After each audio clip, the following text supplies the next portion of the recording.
बंदी छोड़ सतगुरु रामपाल जी परमेश्वर जी की जय हो। सत्साई भाई और बहनों, दया परमपिता परमेश्वर जी की, सारी सृष्टि के मालिक, पूरी कायनात के रचयिता सतगुरु रामपाल जी भगवान की, जो कि 8 सितंबर 1951 से भारतवर्ष की पावन भूमि पर प्रकट हैं।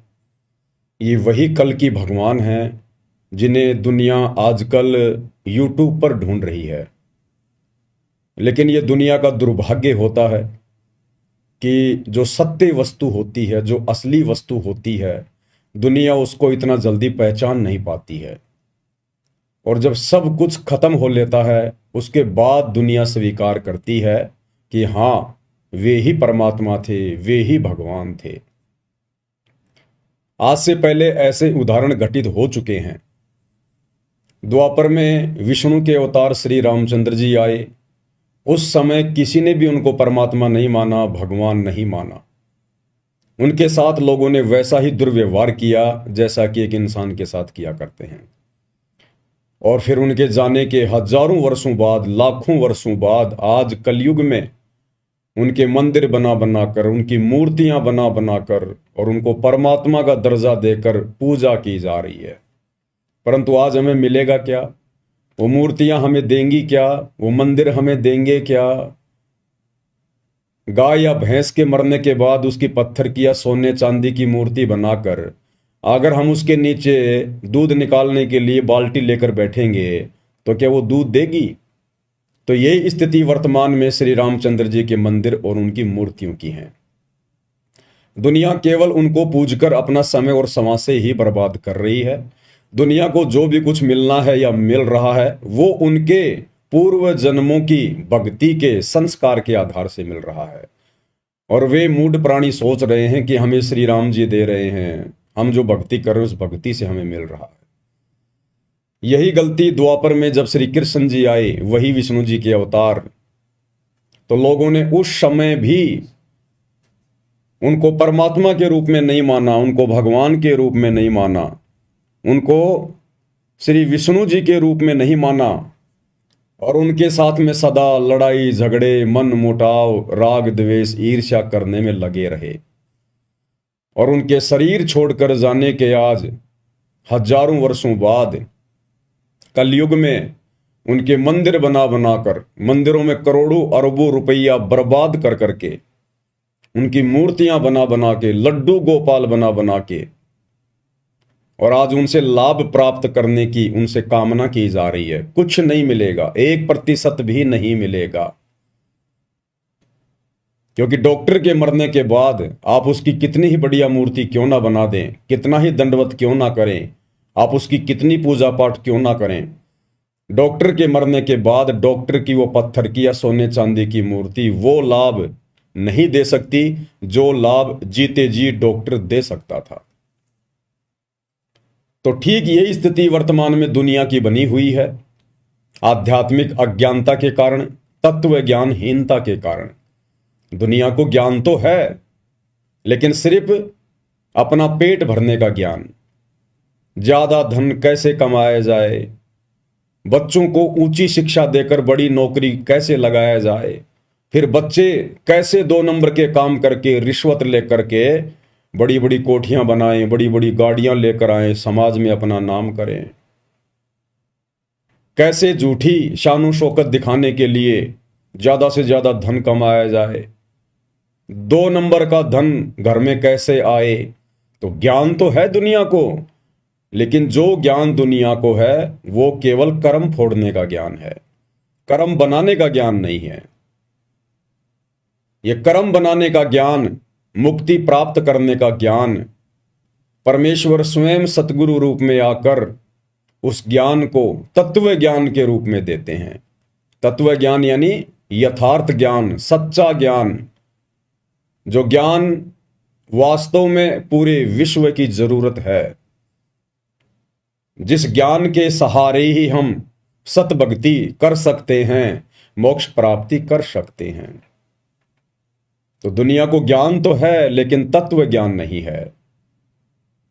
और यह तत्व ज्ञान वर्तमान में इस धरती पर कुछ विशेष आत्माओं को है। सबके ऊपर इस तत्व ज्ञान की रजा नहीं हुआ करती है। परमात्मा कहते हैं सकल पदार्थ है जग माही, कर्महीन नर पावत नाही। जिनके कर्म बिगड़े हुए होते हैं उनको वो अमोलक वस्तु प्राप्त नहीं हो पाती जिसके लिए हमें ये मनुष्य जन्म मिला है। तो आज धरती पर वो सतज्ञान भी है, वो तत्व ज्ञान भी है, वो परमात्मा भी है, जिस परमात्मा की प्राप्ति के लिए ऋषि मुनि साधु संत महात्मा तो छोड़िए, श्री रामचंद्र जी, श्री कृष्ण चंद्र भी तड़प तड़प के मर गए। उन्हें नहीं मिला वो तत्व ज्ञान, उन्हें नहीं मिला वो तत्वदर्शी संत। ब्रह्मा विष्णु महेश और 33 करोड़ देवी देवता भी अंधेरे में तीर चलाते हुए जिस परमात्मा को अपनी भक्ति का आधार मान रहे हैं और जो परमात्मा उनको भी नहीं मिला, आज वो परमात्मा भी धरती पर प्रकट है कबीर देव सतगुरु रामपाल जी के रूप में। क्योंकि ये 33 करोड़ देवी देवता भी उस परमात्मा को ही आधार बनाकर भक्ति करते हैं, लेकिन उनका मार्ग सत्य नहीं है। 33 कोटि धारा और ध्यावे 88, ये 88,000 ऋषि महात्मा, 9 नाथ 84 सिद्ध, ये भले किसी को भी अपना इष्ट मानते हैं, लेकिन ये मानते हैं कि हम उस पूर्ण परमात्मा अलख निरंजन की ही भक्ति कर रहे हैं। तो आप और हमारा कितना सौभाग्य, आप और हमारी कितनी बड़ी किस्मत कि जो परमात्मा इन बड़े बड़े ब्रह्मा विष्णु महेश जैसी पदवी प्राप्त आत्माओं को नसीब नहीं है, 33 कोटि देव पद प्राप्त आत्माओं को नसीब नहीं है, बड़े बड़े साधु संत महात्मा ऋषियों को नसीब नहीं है। वो कबीर देव, वो मुक्ति का दाता, मोक्ष प्रदान करने वाला भगवान आज सतगुरु रामपाल जी परमेश्वर जी के रूप में आप और हम चंद आत्माओं को नसीब है, प्राप्त है। हम उनकी शरण में हैं, उनसे उपदेश लेकर और इस भक्ति का रस पी रहे हैं। अब भाइयों और बहनों, ये कलयुग की बिचली पीढ़ी है और इस समय के विषय में काल ने पहले ही परमात्मा को कह दिया था। जब परमात्मा जोगजीत रूप में काल के साथ में जब उनकी मुलाकात हुई थी तपतशिला पर, तो काल ने पहले कह दिया था कि जाओ जोग जीत संसारा, जीव न माना कहा तुम्हारा। कि जब वो समय आएगा, तुम पृथ्वी पर आओगे इन आत्माओं को ज्ञान समझाने के लिए, इनको मोक्ष दिलाने के लिए, उस समय तक मैं इस ज्ञान का इतना अज्ञान बना दूंगा, इन आत्माओं का ऐसा हिंडोला बना दूंगा, तुम सच्चा ज्ञान बताओगे और तुम्हारा मजाक उड़ाएंगे, तुम्हारे जूते मारेंगे। और आज वही हो रहा है भाई और बहनों, वही हो रहा है। काल ने जो कहा था वो उसने कर दिखाया। सन 1994 से परमेश्वर सतगुरु रामपाल जी दिन रात एक करके हम आत्माओं के लिए ये ज्ञान दे रहे हैं और उन्हें कैसी कैसी बाधाओं से गुजरना पड़ रहा है, कितना संघर्ष और कैसी कैसी चुनौतियों का सामना करना पड़ रहा है अपने ही बच्चों तक और उन्हीं की आत्मा के कल्याण हेतु ये ज्ञान पहुंचाने के लिए। तो काल ने जो कहा था उसने कोई कमी नहीं छोड़ी है और इसी के तहत आज इस काल ने तरह तरह के देवी देवता पुजवा दिए, पत्थर पुजवा दिए, पेड़ पौधे पुजवा दिए, भैरव भूत पुजवा दिए, माता मसाणी पुजवा दी और पूरी तरह से ज्ञान का अज्ञान करके दुनिया को अपने मुंह में लेने की पूरी तैयारी में बैठा है और ले भी रहा है। प्रतिदिन 1 लाख आत्माओं का भक्षण करता ही है ये। तो भाई और बहनों, आप और हमारा सौभाग्य कि परमेश्वर ने आप और हमें विशेष आशीर्वाद देकर, हमारा ज्ञान योग खोलकर, हमारी दिव्य दृष्टि खोलकर, ज्ञान वाली आंखें खोलकर अपनी पहचान करवाई। अन्यथा उस परमेश्वर को जो आज सतगुरु रामपाल जी के रूप में धरती पर प्रकट हैं, उनके खुद के कलयुगी परिवार वाले, उनके बेटा बेटी भाई बंधु रिश्तेदार कोऑर्डिनेटर और तो और सतलोक आश्रमों से जुड़ी हुई 90% संगत भी नहीं पहचान पा रही है। दो नावों की सवारी में है। गुरु तो बना रखा है सतगुरु जी को, जुबान से उन्हें भगवान भगवान तो कहते हैं, लेकिन हृदय से उन्हें भगवान मानते नहीं हैं। हृदय से भगवान मानते हैं एक दाढ़ी मूंछ वाली कबीर जी की समझे जाने वाली उस नकली फोटो को, कागज के टुकड़े को। तो वे आत्माएं भी अभी तक काल प्रेरित ही हैं। उन आत्माओं पर सतगुरु की वो रजा नहीं हो पाई है जो रजा साध संगति से जोड़कर आप और हम सत्सेवक आत्माओं पर गुरुदेव ने कर दी है।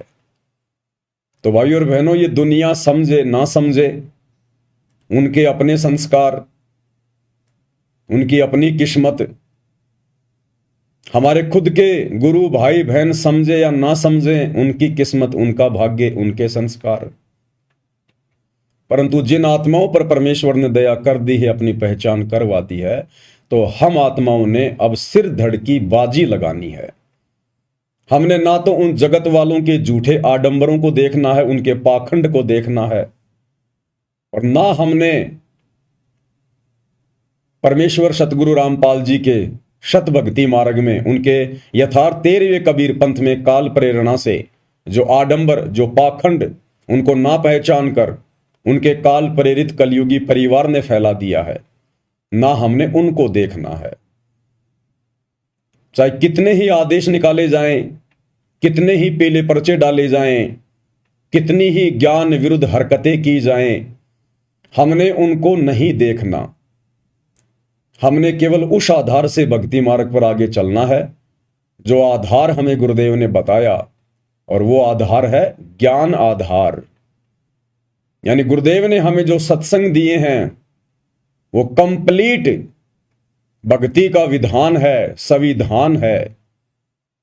उसके विपरीत गुरुदेव कोई आदेश नहीं देंगे,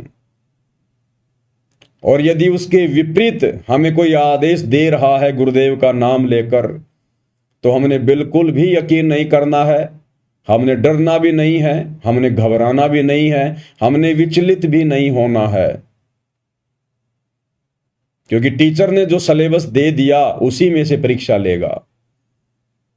तो सन 2014 बरवाला कांड के बाद का समय आप और हम सभी भाई बहनों की परीक्षा का समय है। और गुरुदेव ने सन 1994 से 2014 तक जो सत्संग कर दिए हैं, जो भक्ति का पाठ हमें पढ़ा दिया है, हमने केवल उसी आधार से अपनी परीक्षा को देना है। ना जल्दबाजी करनी है, ना जोश में होश खोना है, ना अन्य कोई घटिया हरकत करनी है। परमात्मा ने हमें सील, संतोष, विवेक, दया, अक्षमा, ये 5 विशेष गुण प्रदान किए हैं और भक्ति के 16 श्रृंगार प्रदान किए हैं। हमने इनके अंतर्गत रहकर ही अपनी परीक्षा को देना है, तभी हमारे गुरुदेव हमसे प्रसन्न होंगे। हमने भावनाओं में बहकर कोई भी गलत कदम नहीं उठाना है। चाहे मैं पवन दास आप जी को कोई भी संदेशा दूं मालिक के आशीर्वाद से, चाहे अन्य कोई भगत भाई बहन संदेशा दे, चाहे सतलोक आश्रम वालों की तरफ से कोई आदेश आए, हमने जल्दबाजी में निर्णय नहीं लेना है, भावनाओं में नहीं बहना है। शांति से, धैर्य के साथ में पहले विचार करना है, उस आदेश को, उस फरमान को गुरुदेव भगवान के ज्ञान आधार से उसको मापना है, और फिर जो हमारी आत्मा स्वीकार करे गुरुदेव के ज्ञान अनुसार हमने वही निर्णय लेना है। उसी हिसाब से हमने आगे कदम बढ़ाने हैं। तो भाइयों और बहनों, काल हमसे गलतियां करवाएगा, मनमाना आचरण भी करवाएगा, जल्दबाजी में गलत फैसले दिलवा कर भी हमारी मर्यादा तोड़वाएगा, पूरी कोशिश करेगा, क्योंकि उसका भोजन इस वक्त उसके मुंह से छूट रहा है। तो अपना भोजन आसानी से कौन छूटने देता है? जब सूअर यहां आसानी से उस लैट्रिन को नहीं जाने देता जो दूसरा सूअर खाने की कोशिश करता है, कुत्ता इतनी आसानी से हड्डी नहीं छोड़ता जिस हड्डी को देखकर दूसरा कुत्ता आ जाता है। तो भला ये काल ज्योति निरंजन हम आत्माएं जिसकी खुराक हैं, हमारा वो मैल, वो गंध जो सूक्ष्म रूप में हमारे सूक्ष्म शरीर में जमा हो जाता है, भला ये इतनी आसानी से हम जीवात्माओं को शतलोक कैसे जाने देगा। तो एकमात्र हमारे पास यदि कोई आधार है इस काल से बचने का, तो केवल गुरुदेव का ज्ञान आधार, और ज्ञान आधार से भक्ति करेंगे तो मर्यादा तोड़ने से बचेंगे, और मर्यादा टूटने से बचेगी तो सतगुरु अपना आशीर्वाद बनाकर रखेंगे, और जब सतगुरु अपना आशीर्वाद बनाकर रखेंगे तो फिर हमें कोई डगमग नहीं कर सकता, हमें कोई विचलित नहीं कर सकता। इसलिए वर्तमान परीक्षा के समय में ज्ञान आधार बहुत ही जरूरी है। तो भाई और बहनों, हिसार जेल से जो विशेष संदेश आ रहे हैं पूज्य गुरुदेव भगवान के विशेष आशीर्वाद से, उनकी विशेष साध संगति से जुड़ी हुई सत्सेवक आत्माओं को दृढ़ता प्रदान करने के लिए आज विशेष संदेश नंबर 13 का पार्ट नंबर 9 है। और क्या कुछ गुरुदेव अपने मुखार विंद से आप और हमें सुशिक्षा दे रहे हैं, साथ साथ में उन्हीं के आशीर्वाद से हम विश्लेषण भी करते हुए चलेंगे। अब गरीबदास जी कहते, कल्पे कारण कौन है, कर सेवा निकाम, निष्काम भाव से बगैर किसी मनोकामना के तू सेवा करता रह, भक्ति करता रह, और मन इच्छा फल देगा जब पड़े धनी तक काम। तो भाई और बहनों, हम विशेष संदेश में आगे बढ़े उससे पहले पूज्य गुरुदेव भगवान का जयकारा लगाएंगे, मालिक की वंदना करेंगे, उनका आशीर्वाद प्राप्त करेंगे। बंदी छोड़ सतगुरु रामपाल जी परमेश्वर जी की जय हो।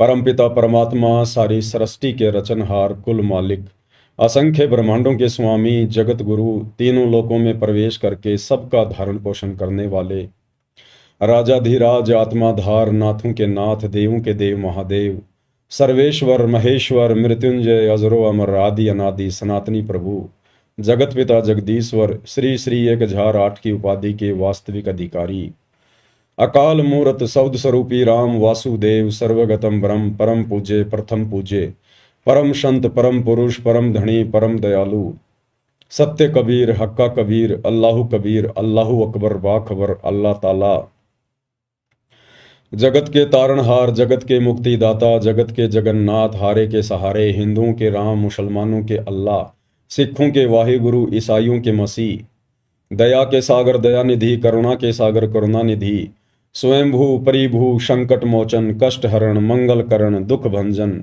अविगत कबीर, निर्विकार निर्विषम परमात्मा, अलय अलेख सतगुरु, आदि अनादि सतगुरु, असली मर्यादा पुरुषोत्तम, असली राम, असली कृष्ण, असली घनश्याम, असली मुरारी, राजाओं के राजा, महाराजाओं के महाराजा, शहनशाहों के शहनशाह, सम्राटों के सम्राट, भगवानों के भगवान, अल्लाहों के अल्लाह, प्रभुओं के प्रभु, मसीहाओं के मसीह, सच्चे वाहिगुरु, बाबाओं के बाबा, पीरों के पीर, सेठों के सेठ, जगत सेठ, सावड़सा सेठ, सर्वगुण संपन्न, अनंत कोटि कलाओं के स्वामी, अनंत कोटि ब्रह्मांडों के नायक, योगियों में महायोगी, ध्यानियों में महाध्यानी, सिद्धों में परम सिद्ध, ज्ञानियों में तत्व ज्ञानी, ब्रह्म ज्ञानी, महाज्ञानी, परम ज्ञानी, सर्वश्रेष्ठ ज्ञानी, विज्ञानी, युवा कबीर, समरथ कबीर, असमवाद, अमित ओझा, सच्चे रहनुमा, करीम अल्लाह, सुभान अल्लाह, दुनिया के अंतिम पैगंबर। 8 सितंबर 1951 से गांव धनाना, जिला सोनीपत, हरियाणा, भारतवर्ष की पावन भूमि पे प्रकट रियल कल की भगवान श्री नारायण साकार हरि, श्री बाबा साहेब नूर अनंत परमात्मा, सच्चे दरवेश, सच्चे बाखबर, संत श्रोमणी सतगुरु रामपाल जी परमेश्वर जी के चरण कमल में साध संगति से जुड़े हुए आप और हम सभी देश विदेश में बैठे हुए भाई बहनों का अनंत कोटि दंडवत प्रणाम। तो भाई और बहनों, विशेष संदेश की शुरुआत करते हैं। पूज्य गुरुदेव भगवान हमें क्या सुशिक्षा दे रहे हैं। अब गरीबदास जी कहते, कल्पे कारण कौन है, कर सेवा निकाम, निष्काम भाव से बगैर किसी मनोकामना के तू सेवा करता रह, भक्ति करता रह, और मन इच्छा फल देगा जब पड़े धनी तक काम। अब जैसे आप सफर में जा रहे हो और एक्सीडेंट हो जाता है, वह धनी का काम है, वह ना को राष्ट्रपति, ना प्रधानमंत्री, ना आपकी संपत्ति और संतान आपकी रक्षा कर सकते। ना आप अपनी संतान की कर सकते। कल्पे कारण कौन है, कर सेवा निकाम, मन इच्छा फल दे है जो पड़े देनी ते काम। पूज्य गुरुदेव भगवान कह रहे हैं कि कल्पे कारण कौन है, कि तू अपने मन में उठने वाले संकल्प और विकल्प को छोड़ दे, त्याग दे, कि वो भगवान बड़ा होगा, वो भक्ति सही होगी, ऐसा करूंगा तो मेरा भला होगा, वैसा करूंगा तो मेरा भला होगा। कहते इस ज्ञान को आधार बनाकर, तत्व ज्ञान को अच्छे से समझकर, एक परमेश्वर को, गुरुदेव भगवान को परमात्मा के रूप में मानकर भक्ति पर दृढ़ हो जा। कल्पे कारण कौन है, तू कर सेवा निष्काम। और जब तुझे सच्चे गुरु की पहचान हो जाए, भक्ति मार्ग तेरे समझ में आ जाए, उसके बाद में तू निष्काम भाव से सेवा कर। ये जो भक्ति हमें गुरुदेव भगवान ने दी है, फिर हमने इस भक्ति को निष्काम भावना से करनी होती है, तभी हमारी भक्ति सफल होगी।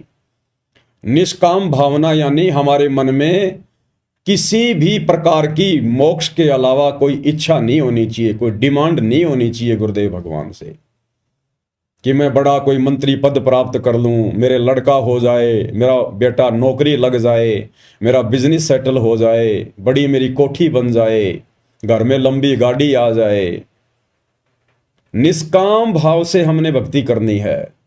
केवल एक ही कामना, एक ही इच्छा पल पल होनी चाहिए कि परमेश्वर कैसे भी करके इस गंदे लोक से मेरा छुटकारा करवा दीजिए, मुझे मोक्ष प्रदान कर दीजिए गुरुदेव, मुझे इस काल के जाल से 84 लाख योनियों के कष्ट से बाहर निकाल दीजिए। इस एकमात्र इच्छा के बिना, कामना के बिना हमारे मन में, जब तक हम इस भक्ति को करेंगे अंतिम श्वास तक, दूसरी कोई डिमांड, कोई इच्छा नहीं होनी चाहिए। घर में आंखों के सामने अगर बेटा मरने वाला हो, बेटी मरने वाली हो किसी भी कारण से, तो हमने अपने गुरुदेव से, अपने हृदय से विशेष प्रार्थना भी नहीं करनी कि गुरुदेव मेरा बेटा बचा दे, गुरुदेव मेरी बेटी बचा दे। वो परमात्मा सबको उनके कर्मों के अनुसार, जैसा भी उनका प्रारब्ध है, शुभ या अशुभ, वो परमात्मा वैसा ही उनको प्रदान करता है। हम कहेंगे तो भी प्रदान करेगा और ना कहेंगे तो भी प्रदान करेगा। उसके कंप्यूटर में, उसके अकाउंट में किसी प्रकार की कोई जो है मिस्टेक नहीं है। परंतु हम बीच में टांग अड़ाकर अपनी अज्ञानता का प्रमाण दे देंगे और अपनी भक्ति को नष्ट कर देंगे। ये काल बहुत चतुर है, बहुत सयाना है, बिल्कुल साथ साथ रहता है कि भगत कहां गलती करे, तो उसी समय हमारे अकाउंट से हमारी भक्ति को माइनस कर दिया जाएगा और वो बेटा बेटी को ठीक कर दिया जाएगा। वो बेटा बेटी तो वैसे भी ठीक होने थे, क्योंकि गुरुदेव ने बताया कि जब बच्चा माता पिता के अधीन होता है 3 या 4 साल तक, 4-5 साल तक, जब तक बच्चा इस ज्ञान को ठीक ठाक से समझकर भक्ति करने योग्य नहीं हो जाता है, उस समय तक माता पिता की भक्ति के अनुसार, कि माता पिता कैसी भक्ति कर रहे हैं, किस प्रकार से मर्यादा में हैं, उस आधार से परमेश्वर उन अनुपदेशी बच्चों की भी रक्षा करता है। तो हमने गुरुदेव भगवान से उन बच्चों के विषय में, उनके स्वस्थ होने की कामना के बजाय, उनकी जीवन रक्षा की कामना के बजाय, आप और हमने अपनी भक्ति और मर्यादाओं पर अधिक ध्यान देना है। हमने वो पुरानी परंपराएं, वो आदतें छोड़नी पड़ेंगी। जरा सा बच्चे का स्वास्थ्य खराब हुआ नहीं, जरा सा उसको बुखार हुआ नहीं, हमारी माताएं, हमारी दादी 1.25 रुपया बांध के कपड़े में उसके सिर के ऊपर से यूं करके और जाकर बाहर किसी चौराहे पे रख के आ जाती थी। और घर में जो भी फोटो होती थी शंकर जी की, ब्रह्मा जी की, कृष्ण जी की, माता जी की, ना जाने 20-20 बार उनसे दुआ कर लेती थी, हे भगवान मेरी उम्र मेरे बच्चे को लग जाए, हे परमात्मा मेरे बच्चे को बचाना। तो भाई और बहनों, वो गलतियां अब हमने नहीं करनी। हमने हर प्रकार की उन रीति रिवाजों को, उस छोटी और ज्ञान विरुद्ध उन हरकतों को हमने छोड़ना पड़ेगा। छोड़ देने पछलियों की रीत सतगुरु तारेंगे, और मन कर धीर बांध ले रे बोरे। यानी हमने इस ज्ञान आधार से थोड़ा धैर्य रखना है, विश्वास को बना के रखना है कि मेरा गुरु समर्थ है, मेरा परमात्मा समर्थ है। मेरे परमेश्वर को यह भी पता है कि अगर भगत जिस घर में रह रहा है, अगर उस घर में कोई नुकसान हो गया, कोई आपत्ति आ गई, तो भी मेरा भगत भक्ति से डिस्टर्ब होगा। तो परमात्मा नहीं चाहता कि मेरा बेटा, मेरा भगत डिस्टर्ब हो। तो हर संभव कोशिश करते हैं गुरुदेव भगवान जोड़ जुगाड़ लगाने की, उनके संस्कारों को इधर उधर सेट करने की। लेकिन उसके लिए भाई और बहनों, आप और हमने दृढ़ रहना पड़ेगा। आप और हमारी भूमिका बहुत ज्यादा महत्व रखती है, यानी माता पिता की। अगर बच्चे छोटे हैं तो माता पिता की भूमिका बहुत ज्यादा है। माता पिता की भक्ति के आधार से, उनके समर्पण भाव को देखकर, उनकी मर्यादा को देखकर गुरुदेव भगवान उन बच्चों की भी यथासंभव रक्षा करते हैं। और एक सत्संग में तो गुरुदेव ने बताया कि अगर आप भक्ति पे पूर्णतया दृढ़ हो जाओ, बिल्कुल संसार की सुनना ही बंद कर दो, तो परमेश्वर आपके रिश्तेदारों तक की रक्षा करेंगे, रिश्तेदारों तक की। ये वो परमात्मा है। तो बच्चों की तो चिंता ही छोड़ देनी चाहिए हमने। कोशिश करें हम अपने बच्चों को इस मार्ग पर लगाएं, ज्ञान समझाएं। और फिर भी यदि वो नहीं मानते हैं तो फिर इसमें आप और हमारा दोष नहीं है।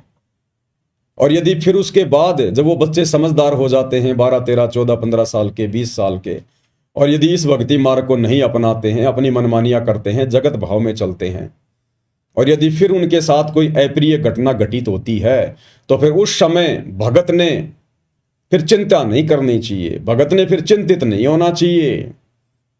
क्योंकि ना तो आपने समझाने में कोई कमी छोड़ी, ना परमात्मा ने मौका देने में कोई कमी छोड़ी। अब भाई उन आत्माओं के अपने संस्कार हैं। ऐसे बेटा बेटी ना जाने हमने करोड़ों अरबों पैदा कर करके छोड़ रखे हैं, जिनके नाम के गांव बसे हुए हैं, आज हमें पता भी नहीं है।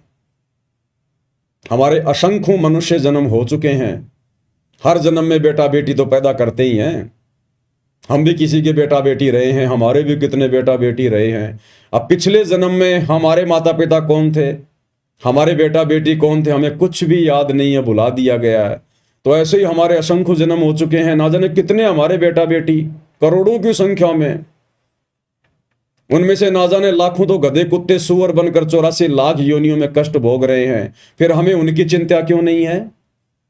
उनमें से ना जाने कितने मंत्री बन रहे हैं, कोई संतरी बन रहे हैं, कोई बड़े बड़े अधिकारी बन के बैठे हैं मनुष्य जन्म लेके।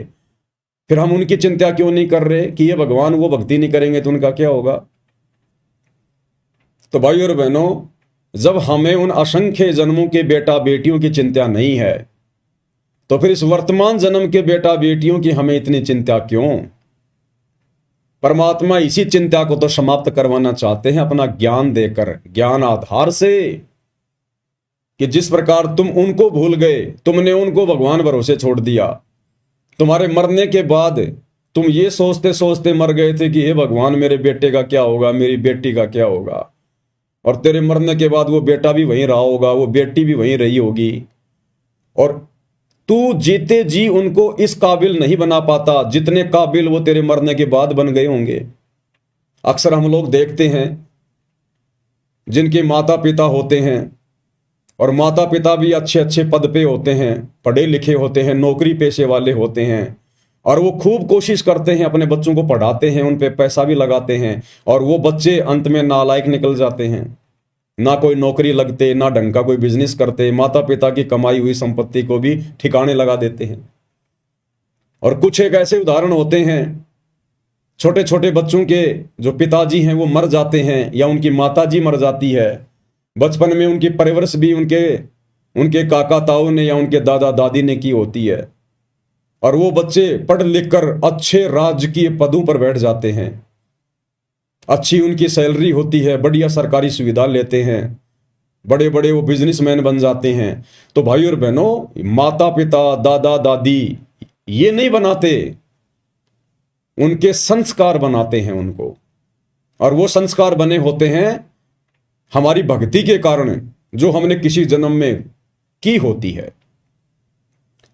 तो वर्तमान में भी हमारे बेटा बेटियों के पास अच्छा मौका है। अगर वो भक्ति करते हैं तो बहुत अच्छी बात है, अगर नहीं करते हैं तो फिर हमने उनको उनके हाल पर छोड़ देना चाहिए। फिर हमने उनकी चिंता नहीं करनी चाहिए। जब हजारों लाखों को छोड़ चुके हैं तो 1 या 2 या 3 होंगे, उनको भी छोड़ दीजिए।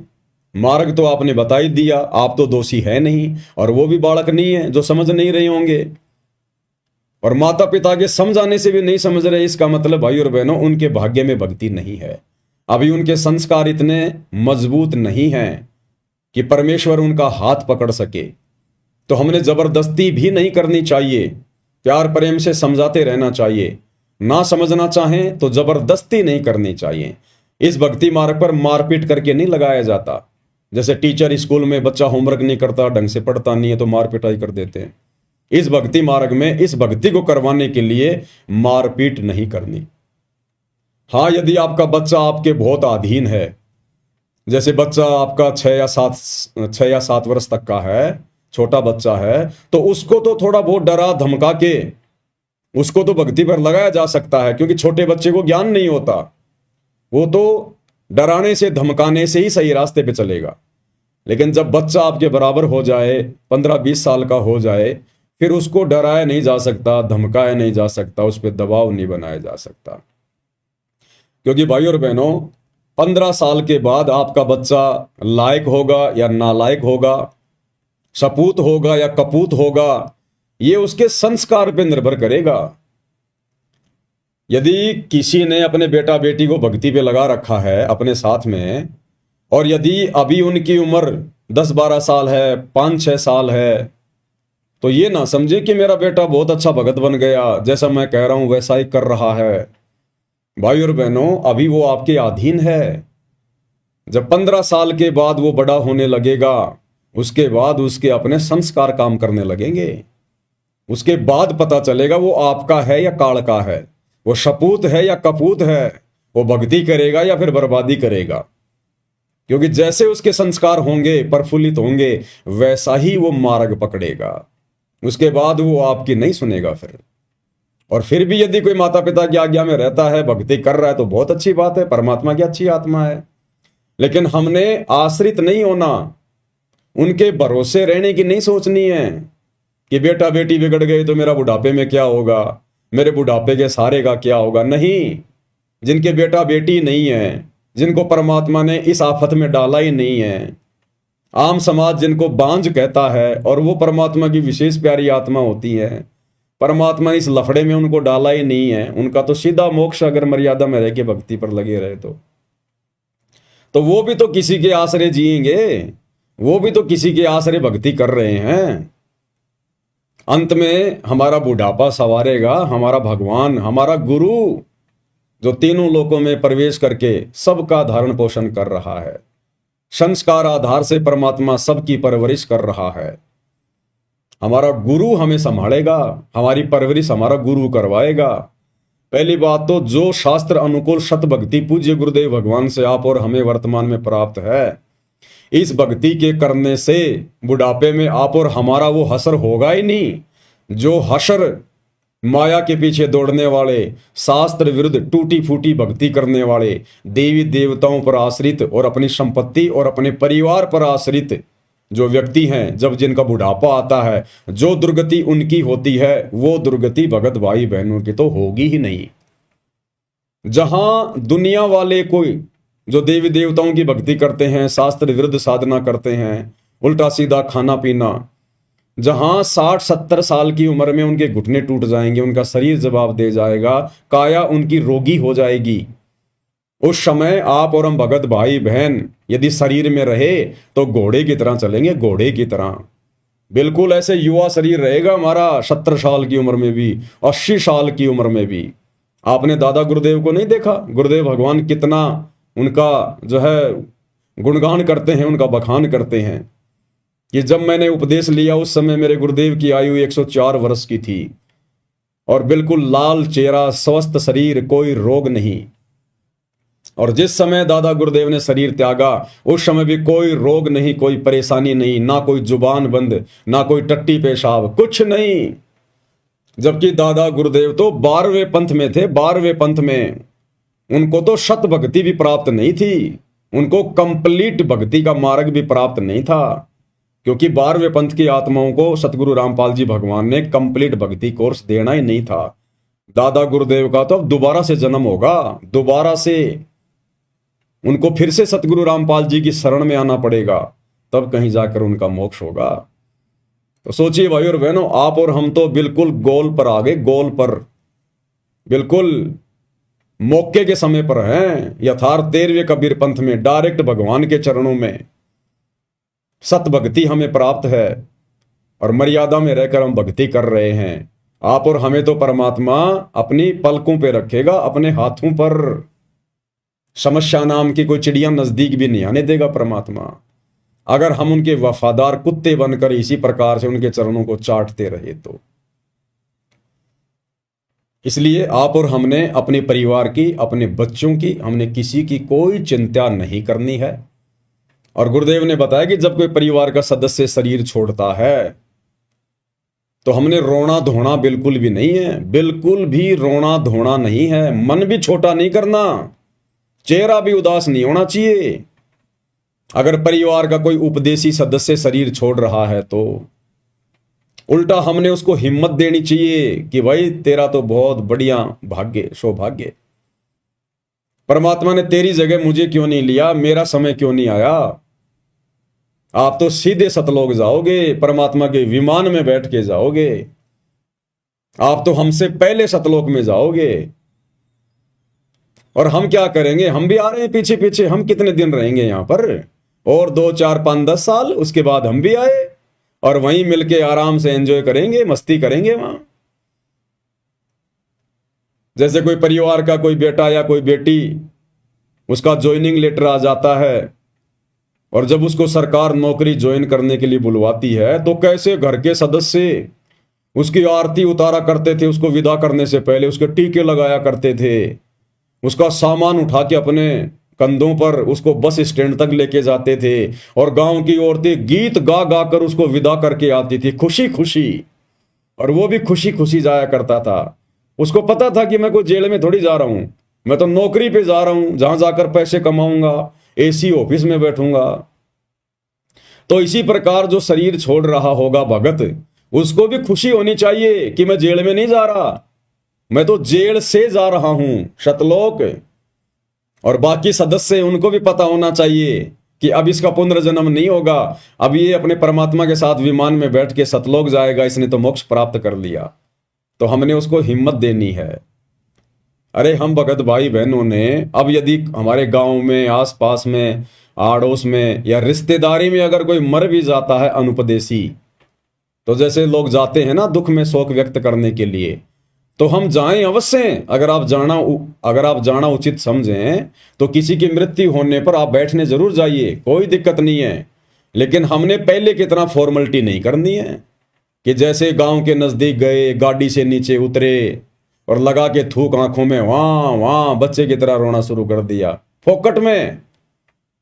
भाई चलो, जिसका बेटा बेटी मर गया होता था पहले, जो जाते थे गांव में, जिसको मुंह कान बोलते थे, तो मान लो किसी का कोई रिश्तेदार मर गया, किसी का कोई बेटा बेटी मर गया या और कोई मर गया, तो वो तो बेचारा ठीक रो है। वो 1 या 2 ही होते थे जिनके कोई खास होते थे, बाकी तो गांव की भीड़ जाती थी, गांव की भीड़। और हम भी जाया करते थे, छोटे बच्चे थे, हम जिद कर लिया करते थे। आसानी से तो हमारी माँ नहीं ले जाती थी, पहले तो 2-4 थप्पड़ ही खाने पड़ते थे ढंग से। और जब ज्यादा रोने लग जाते थे, घाघरा पकड़ लेते थे, मिट्टी में लौट जाते थे, तो फिर हमारे को भी उठा के गाड़ी में बैठा लिया जाता था। तो हम देखा करते थे, जब तक वो गांव नहीं आता था तब तक तो वो आदमी हंसी खुशी, पता नहीं कोई राजनीति की बातें कर रहे हैं, एक दूसरे की निंदा चुगली कर रहे हैं, दांत निकाल रहे हैं, औरतें अपनी बात कर रही है, हाय ये चूड़ी बहुत अच्छी लाई, तू कहां से लाई है आपकी बार, हैं? पता नहीं ऐसी बातें। कोई किसी का घाघरा पकड़ के देख रही है, तेरा कपड़ा तो बिल्कुल झोटा टक्कर का है, बहुत मोटा कपड़ा ये तो। और जैसे ही वो गांव आता था उसी समय गाड़ी से नीचे उतरे नहीं और आपस में लगा के थूक आंखों के रोना शुरू किया नहीं। और वहां जाते थे, थोड़ी देर बैठे और फिर वापस उस गाड़ी में बैठ के जब वापस आते थे तो फिर वही राम कहानी, वही राजनीति की बातें, कोई लेना देना नहीं। तो भाई और बहनों, पहली बात तो आप और हमने अब ये दुनिया वालों के साथ में झूठी मुंह कान में नहीं जाना। आपके आड़ोसी पड़ोसियों का कोई रिश्तेदार मर गया और कहेंगे चलो भाई वहां बैठने जाना है, तो हमने हाथ जोड़ लेने, भाई मेरे को कोई विशेष काम है, मैं नहीं जा सकता। अरे रिश्तेदार मरा तेरा, जिसको मैं जानता नहीं पहचानता नहीं, उसके मरने का मुझे कोई दुख नहीं है। अब मैं क्यों फालतू में आंसू बहाऊं वहां जाके, मैं क्यों फालतू में ड्रामेबाजी करूं। तो भक्ति मार्ग में ये ड्रामेबाजी फॉर्मेलिटी नहीं चलती है। तो हमने अब नहीं जाना, अगर गांव में एक को मना कर दोगे ना, दोबारा जब किसी के मरेगा ना रिश्तेदार, आप और हमें कोई टोकेगा ही नहीं, टोकेगा ही नहीं हमें कोई। हाँ, यदि गांव में कोई मर जाता है, गांव के आड़ोस पड़ोस में कोई मर जाता है, जैसे गांव की औरतें जो वहां जाती हैं बैठने के लिए पैदल, तो उनके साथ में हम जा सकते हैं। लेकिन दूर की रिश्तेदारियों में जिनको हम जानते नहीं पहचानते नहीं, वहां हमने नहीं जाना फालतू में। और हमारी रिश्तेदारी में कोई मर जाए, हमारा कोई रिश्तेदार, तो हमने जाना तो है, लेकिन हमने रोना धोना नहीं है। उन रिश्तेदारों को भी अच्छे से पता होता है इस बात का। इसने भी हमारे को बहुत बार इसके गुरुजी के बारे में बताया, भक्ति के बारे में बताया कि भैया मरना तो सबको ही एक दिन, आया है सो जाएगा राजा रंक फकीर, एक विमान चढ़ के जावे और एक बंद्या जात जंजीर। और पता उनको भी होता है फिर अच्छे से। तो हमने रोना धोना नहीं है, वहां जाके बैठ जाना है। औरतों में बैठ जाओ, थोड़ी देर दे दो उसको सांत्वना कि कोई बात नहीं भाई, अब क्या करे भाई, बिना भक्ति तो सबकी ऐसी दुर्गति होती है लोगों की। कोई हमारा तो गया नहीं, दुनिया का ही जाता है, एक दिन आप और हम भी जाएंगे, इसलिए परमात्मा की भक्ति की जरूरत है। हालांकि उस समय उनको हमारे उपदेश अच्छे नहीं लगेंगे, इसलिए अपना चुपचाप बैठ जाओ, और मौका दे के कोई बात बोलो तो बोल दो, नहीं तो उठ के अपने घर पे आ जाओ। फालतू में फिर वहां कोई राजनीति नहीं करनी है। तो इस प्रकार से भाई और बहनों, अब हमने, क्योंकि देखो ये ज्ञान बहुत विस्तृत है। अब सतगुरु रामपाल जी परमेश्वर जी के पास में इतना समय कहां, परमात्मा से तो जो भक्ति वाला जो ये सिलेबस है वो ही समाप्त नहीं हो रहा। ये जो कॉमन सेंस की बातें हैं, जो सामाजिक बातें हैं, इन बातों को तो आप और भगत भाई बहनों ने ही साध संगति के माध्यम से समझना है। अब सोचिए, सतगुरुदेव भगवान अगर आदरणीय गरीबदास जी की वाणियों को खोलने लगे तो भाई और बहनों 100 साल लग जाएंगे। 100 साल, 100 साल। जब आज हम साध संगति के माध्यम से और गुरुदेव भगवान के 1 घंटे के सत्संग को खोलने में, और हमारे को कितने दिन लग गए, आज ये 9वां दिन है। विशेष संदेश नंबर 13 पर हमारा ये पार्ट नंबर 9 है। और हमारा हर एक वीडियो कम से कम 2 घंटे का तो होता ही होता है, बाकी कोई 3 का, कोई 3.5 का, कोई 4 घंटे का भी होता है। तो सोचिए, गुरुदेव के 1 घंटे का सत्संग विशेष संदेश नंबर 13, और आज उसका 9वां पार्ट है, तो 9 दुनिया 18 घंटे तो ये हो गए, और आज भी पता नहीं पूरा हो ना हो। तो सोचिए भाई और बहनों, परमात्मा अगर उन वाणियों को खोलेंगे तो वो वाणियां तो संकेतों में है, संकेतों में, कोड वर्ड में, और 24,000 वाणियां हैं, 24,000। बोलिए, तो परमेश्वर को तो उसी में समय नहीं मिलेगा। इसलिए परमात्मा शॉर्ट में चलते हैं, जो हमारे विशेष मतलब की होती है उन्हीं वाणियों को खोलते हैं, उन्हीं शब्दों को खोलते हैं। और बाकी समय फिर साध संगति मालिक ने इसीलिए तो दी है, साध संगति भगवान इसीलिए तो देते हैं कि बाकी समय फिर ये भगत आपस में मिलकर इकट्ठे होकर समागम के बहाने, साध संगति के बहाने फिर ये मेरे द्वारा दिए गए ज्ञान पर चर्चा करें, निष्कर्ष निकालें, मंथन करें, चिंतन मनन करें। जैसे मेहंदी होती है, मेहंदी हरे कलर की होती है, और गुरुदेव कहते हैं मेहंदी को जब हम रगड़ते हैं तो उसका रंग लाल हो जाता है। तो गुरुदेव के सत्संगों पर जब हम रगड़ा मारेंगे, साध संगति के माध्यम से चिंतन मनन करेंगे, तो वो निखरेगा, फिर ये ज्ञान कमल के फूल की तरह निखरेगा। फिर हमें दृढ़ता मिलेगी, हिम्मत मिलेगी, हम मर्यादा तोड़ने से बचेंगे, हमारे अंदर भय उत्पन्न होगा। ज्ञान से तो होता है सारा सब कुछ।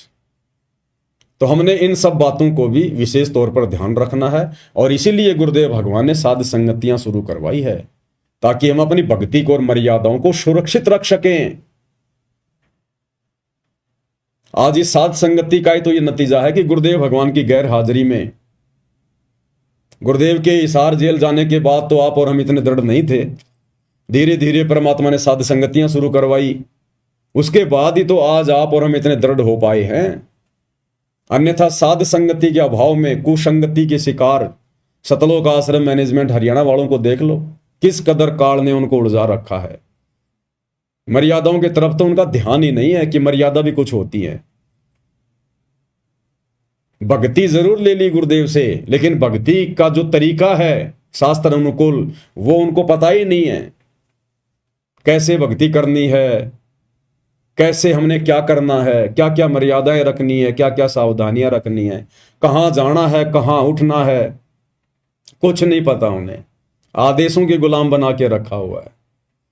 तो ये साध संगति का ही तो नतीजा है, जो हम इस कदर आज इस भक्ति मार्ग पर गुरुदेव के आशीर्वाद से सफल होने की दिशा में निरंतर आगे बढ़ते जा रहे हैं।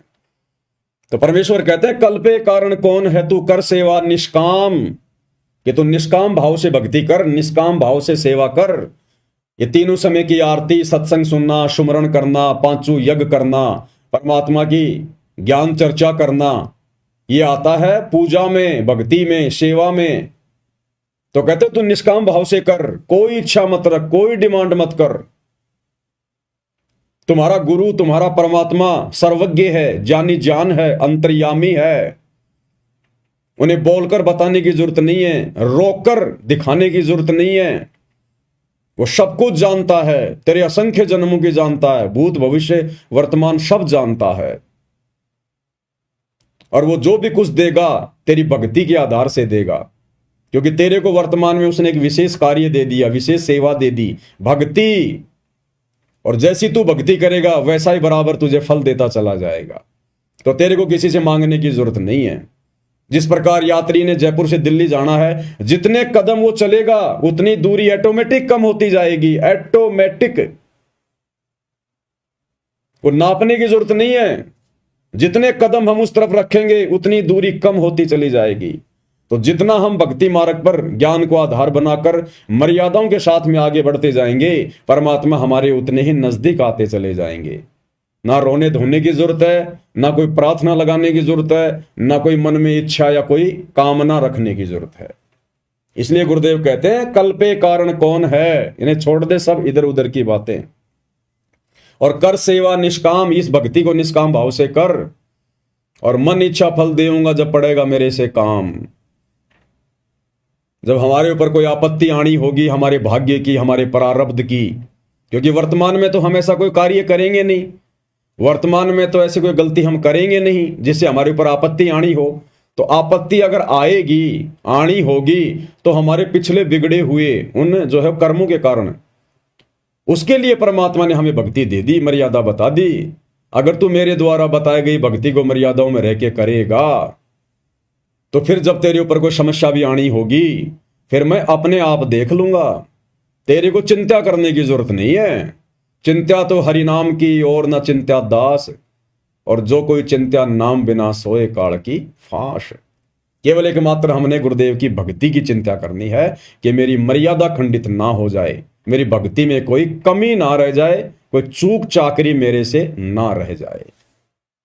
तो ये हमें गुरुदेव भगवान समझाना चाह रहे हैं कि बच्चों, अब तुम समझदार हो गए हो, और अब छोटी मोटी बातों के लिए बिल्कुल भी डिमांड ना किया करो, अन्यथा तुम यहां डिमांड करते रहोगे। इतनी भक्ति तुम करते नहीं, उतनी तुम जो है मतलब फरियाद लगा दोगे। अरे रोजाना आदमी 100 रुपए कमाता नहीं और 150 रुपए का वो खर्चा कर दे रोजाना, तो उल्टा वो तो कर्जमान बन जाएगा। तो एक तो हम इतनी भक्ति नहीं करते, ऊपर से दिन में 20 कोई डिमांड कर देते हैं। तो परमात्मा कहते हैं फिर तुम्हारे पास भक्ति धन जुड़ेगा कैसे, भक्ति का जो प्रेशर है वो बनेगा कैसे। इसलिए अपने गुरु को अंतर्यामी समझकर, सर्वज्ञ जानी जान समझकर, कि उन्हें मेरे ऊपर आने वाली समस्याओं का पहले से ही पता है। जिस प्रकार एक छोटा सा बच्चा 2 साल का, 3 साल का, वो पूर्णतया अपने माता पिता के ऊपर आश्रित होता है। अपने माँ और बाप के अलावा वो किसी को नहीं जानता, किसी को नहीं पहचानता। छोटा सा बच्चा दूसरी औरत उसको ले ले तो रोने लग जाता है, और उसकी माँ की आवाज सुनते उसकी गोद में तुरंत दूध पीने लग जाएगा, शांत हो जाएगा, क्योंकि वो केवल अपने माँ बाप को ही पहचानता है, वो संसार को नहीं देख रहा। तो जब हम उस बच्चे की तरह आश्रित हो जाएंगे, और जब कोई सर्दी आती है तो उसके माता पिता फिर उसके लिए पहले से ही सारी व्यवस्था कर देते हैं। माता पिता को पता होता है कि आगे सर्दी आने वाली है या गर्मी आने वाली है, बच्चे को हल्के कपड़े चाहिए, भारी कपड़े चाहिए, जूते चाहिए, टोपा चाहिए, जैकेट चाहिए, क्या चाहिए। तो बच्चा नहीं बोलता और ना बच्चे को पता, लेकिन माता पिता को पता है, क्योंकि बच्चा माता पिता पे आश्रित है। तो इसी प्रकार हमें नहीं पता हमारे कर्म की कौन सी मार कौन से रास्ते से आ जाएगी, वो कब आ जाएगी, लेकिन हमारे बाप को पता है, हमारी माँ को पता है, सतगुरु रामपाल जी भगवान को पता है तमेव माता च पिता तमेव, तमेव बंधु च सखा तमेव, तमेव विद्या च द्रविणम तमेव, तमेव सर्व मम देव देव। लेकिन ये हमारी मदद कब करेंगे? जब हम उस बच्चे की तरह संसार को ना देखकर, संसार को ना पहचान कर केवल अपने गुरुदेव भगवान को ही सब कुछ जानेंगे, सब कुछ मानेंगे। जब हम उन पर आश्रित हो जाएंगे और अपना तन मन धन, अपना शीश हम अपने गुरुदेव भगवान के ऊपर समर्पित कर देंगे कि गुरुदेव अब आपके अलावा मेरा इस नश्वर संसार में कोई नहीं है मालिक। आप ही मेरे आगे, आप ही मेरे पीछे, दाएं बाएं ऊपर नीचे, दसों दिशाओं में केवल आप ही हो परमात्मा। मेरे रक्षक भी आप ही हो, और परमात्मा अगर मेरे भक्षक बनो तो भी आप ही बनना, मुझे काल के हाथ ना लगने देना। और एक शब्द के माध्यम से फिर हमें पूज्य गुरुदेव भगवान ने कि कितना समर्पित होना चाहिए हमने गुरु की पहचान होने के बाद उनके ऊपर, और फिर गुरु क्या करेगा, किस कदर फिर हमारी खैर और खबर रखेगा। सतगुरु महिमा शब्द संग्रह, शब्द नंबर है 29, पेज नंबर 79। तन मन शीस ईस अपने पे, तन मन शीस ईस अपने पे, पैलम चोट चढ़ावे जब कोई राम भगत गति पावे हो जी, तब कोई राम भगत गति पावे हो जी। तन मन शीस ईस अपने पे, तन मन शीस ईस अपने पे, पैलम चोट चढ़ावे जब कोई राम भगत गति पावे हो जी, तब कोई राम भगत गति पावे हो जी। तन मन शीस, अब इसमें सब कुछ आ गया, एक प्रकार से जीवित मरना हो गया। जिसने अपना तन, अपना मन और अपना शीस यानी अपनी इच्छाएं, अपना दुख दर्द, अपनी सारी सोच, अपनी चिंता, सब कुछ अपने गुरुदेव को अर्पित कर दी, समर्पित कर दी कि मरना आपके चरणों में, जीना आपके चरणों में। ईस अपने पे, अपने गुरु को ही अपना इष्ट मानकर, अपना ईश मानकर, अपना भगवान मानकर, इष्ट मानी भगवान, इष्ट मानी जो पूज्य देव होता है, वो मानकर जब हम समर्पित हो जाएंगे फिर गुरुदेव हमें अपनी गोद में बैठा लेंगे। पैलम चोट चढ़ावे, बिल्कुल समर्पित कर दे। जब कोई राम भगत गति पावे, तब कोई राम भगत। कौन राम भगत? सतगुरु रामपाल जी का भगत। असली राम तो ये है, राम राम शब जगत बखाने, आदि राम कोई बिरला जाने।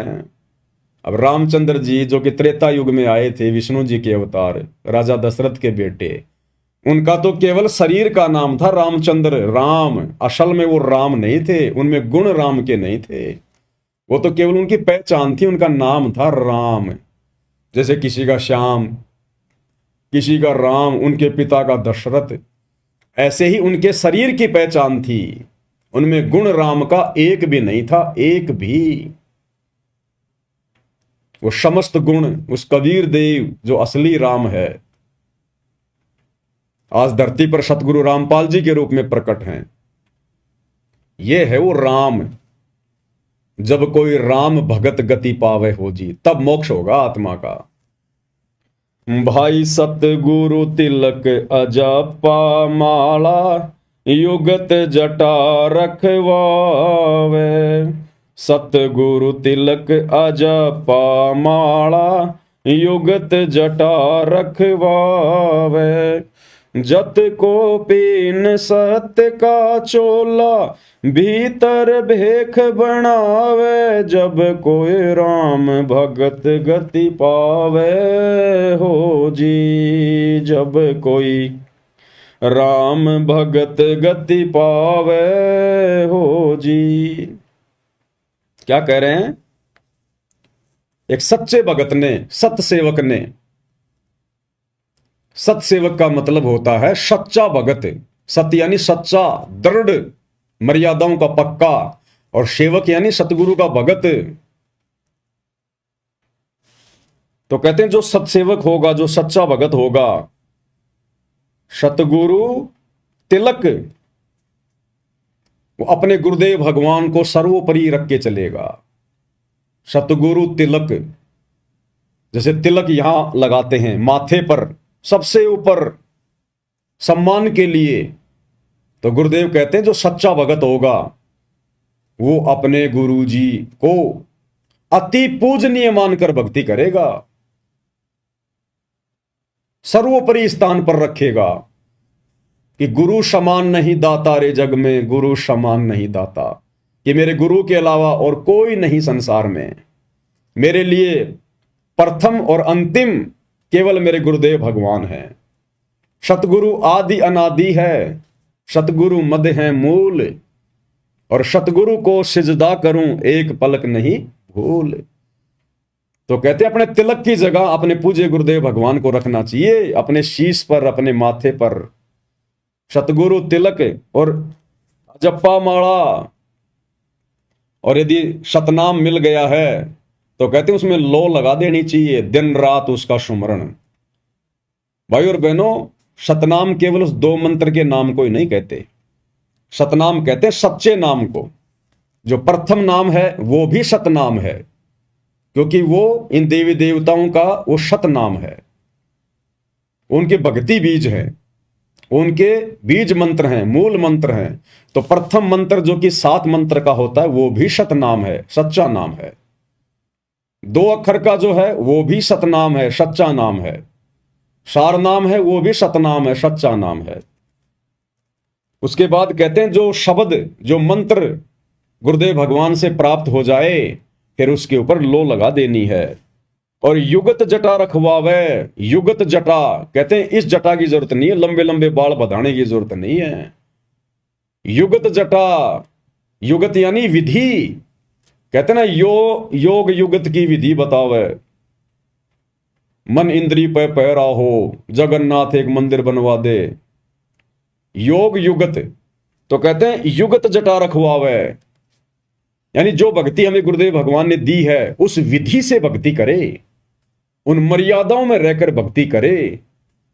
ये बाल बूढ़ बढ़ाकर भगत बनने का दिखावा नहीं करना। युगत जटा रखवावे। और जत को पीन सत का चोला भीतर भेक बनावे। जत को पीन, भगत ने जति होना चाहिए, जति, लक्ष्मण की तरह। अगर शादीशुदा है तो अपनी स्त्री के अलावा किसी दूसरी स्त्री में पत्नी वाला भाव भी नहीं आना चाहिए। पर नारी को देखिए बहन बेटी के भाव, कहे कबीर कामनाश का यही सहज उपाय। इसी प्रकार जो माता बहनें हैं उन्होंने भी अपने उस पति के अलावा जिसके साथ उनका संस्कार जुड़ा है, उसके अलावा दूसरे गैर पुरुष में वो पति वाला भाव शौपन में भी नहीं होना चाहिए। उसको कहते हैं जत को पीन और सत का चोला। सत का चोला यानी भगत ने हमेशा सत्य भाषण करना चाहिए, झूठ नहीं बोलना चाहिए। साच बराबर तप नहीं, झूठ बराबर पाप, और जाके हृदय साच है ताके हृदय आप। यानी उस सत्सेवक के साथ में फिर परमात्मा रहते हैं। और भीतर भेख बनावे, ये बाहरी दिखावा करने की जरूरत नहीं है। लाल पीले कपड़े पहन लिए, लंबे लंबे बाल बढ़ा लिए, लंबी लंबी दाढ़ी बढ़ा ली, कहते हैं ये आपकी पहचान नहीं होनी चाहिए। आपकी पहचान होनी चाहिए शास्त्र अनुकूल साधना से, मर्यादाओं में रहकर गुरुदेव ने जो भक्ति बता दी उस विधि से भक्ति करना। वो भगत के लक्षण, भगत के आचार विचार, भगत जैसा व्यवहार हमारे अंदर लोगों को दिखाई देना चाहिए। कहते भीतर भेख बनावे, यानी वो अंदर से भगत बनाए। बाहरी दिखावे से अगर आपको कोई भगत कह रहा है तो आप भगत नहीं है, परमात्मा को प्यारे नहीं है। आपके आंतरिक विचारों से, आपके बोलचाल से, उठने बैठने के तरीके से, आपकी नजर दृष्टि से लोगों को लगना चाहिए कि बहुत अच्छा आदमी है, बड़ा नेक आदमी है, नेक नीति वाला आदमी है। तो कहते हैं भीतर भेख बनावे, परमात्मा हमारे को अंदर से देखेगा कि हम कितने भगत हैं और कितने भगत नहीं हैं। बाहरी दिखावे से कोई भगत नहीं बनता है।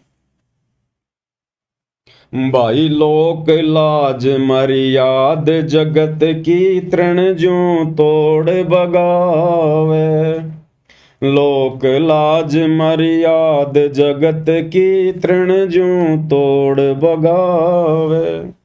कामिनी कनक जहर कर जाने वो शहर अमरपुर जावे। जब कोई राम भगत गति पावे हो जी।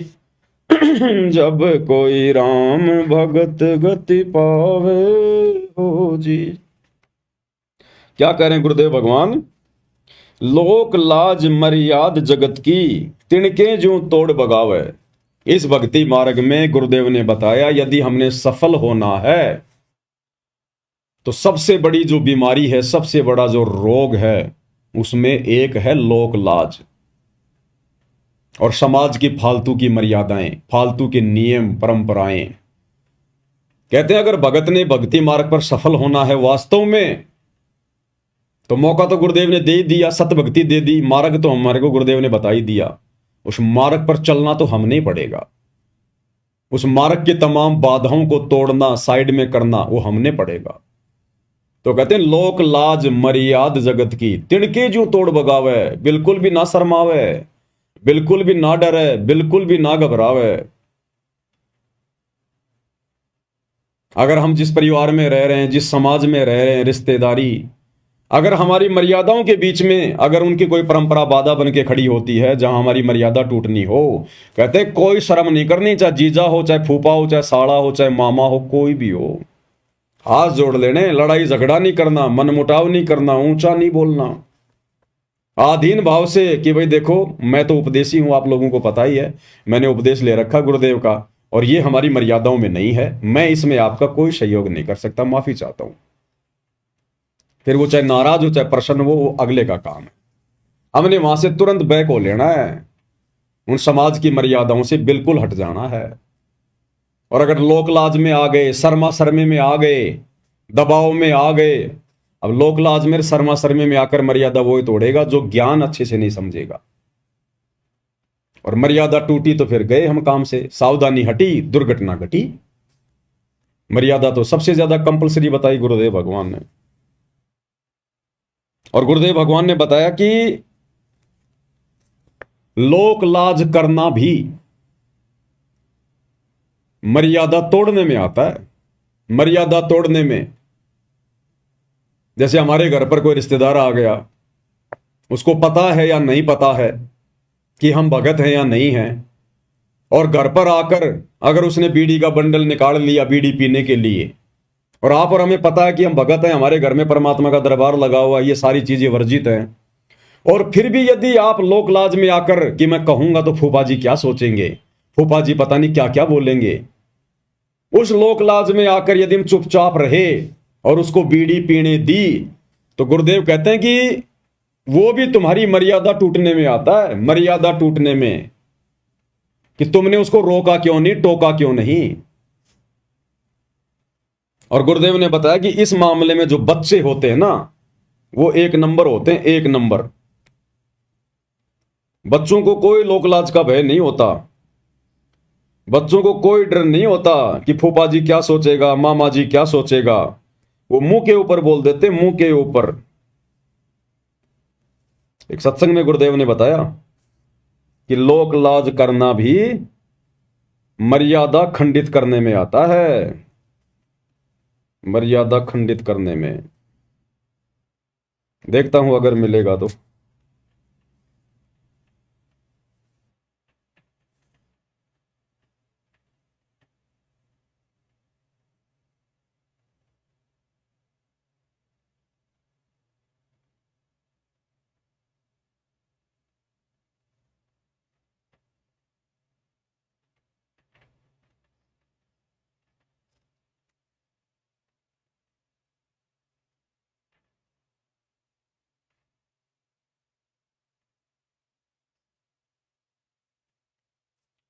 क्या करें गुरुदेव भगवान, ध्यान से सुनिएगा।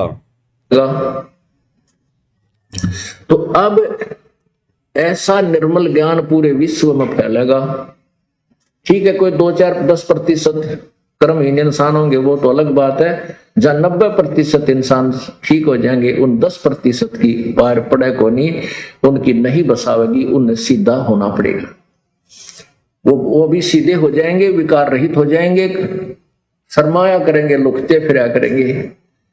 अब विचार करना, हमारे जो भक्त हैं, हमारे भक्तों के भगत तो थोड़े बहुत शर्मा जाते हैं, रिश्तेदार ने नु के हमारे घर में बीड़ी ना पिए, हालांकि वो ना ऐसा शर्माना, लोक लाज करना नाम खंड करता है। लेकिन क्या करें गुरुदेव कि वो ऐसा ना कहना, उसको ना टोकना, ना रोकना और लोकलाज करना, शर्मा शर्मी में ना कहना, कहते हैं वो भी मर्यादा खंडित करने में आता है, उससे भी भगत का नाम टूट जाता है।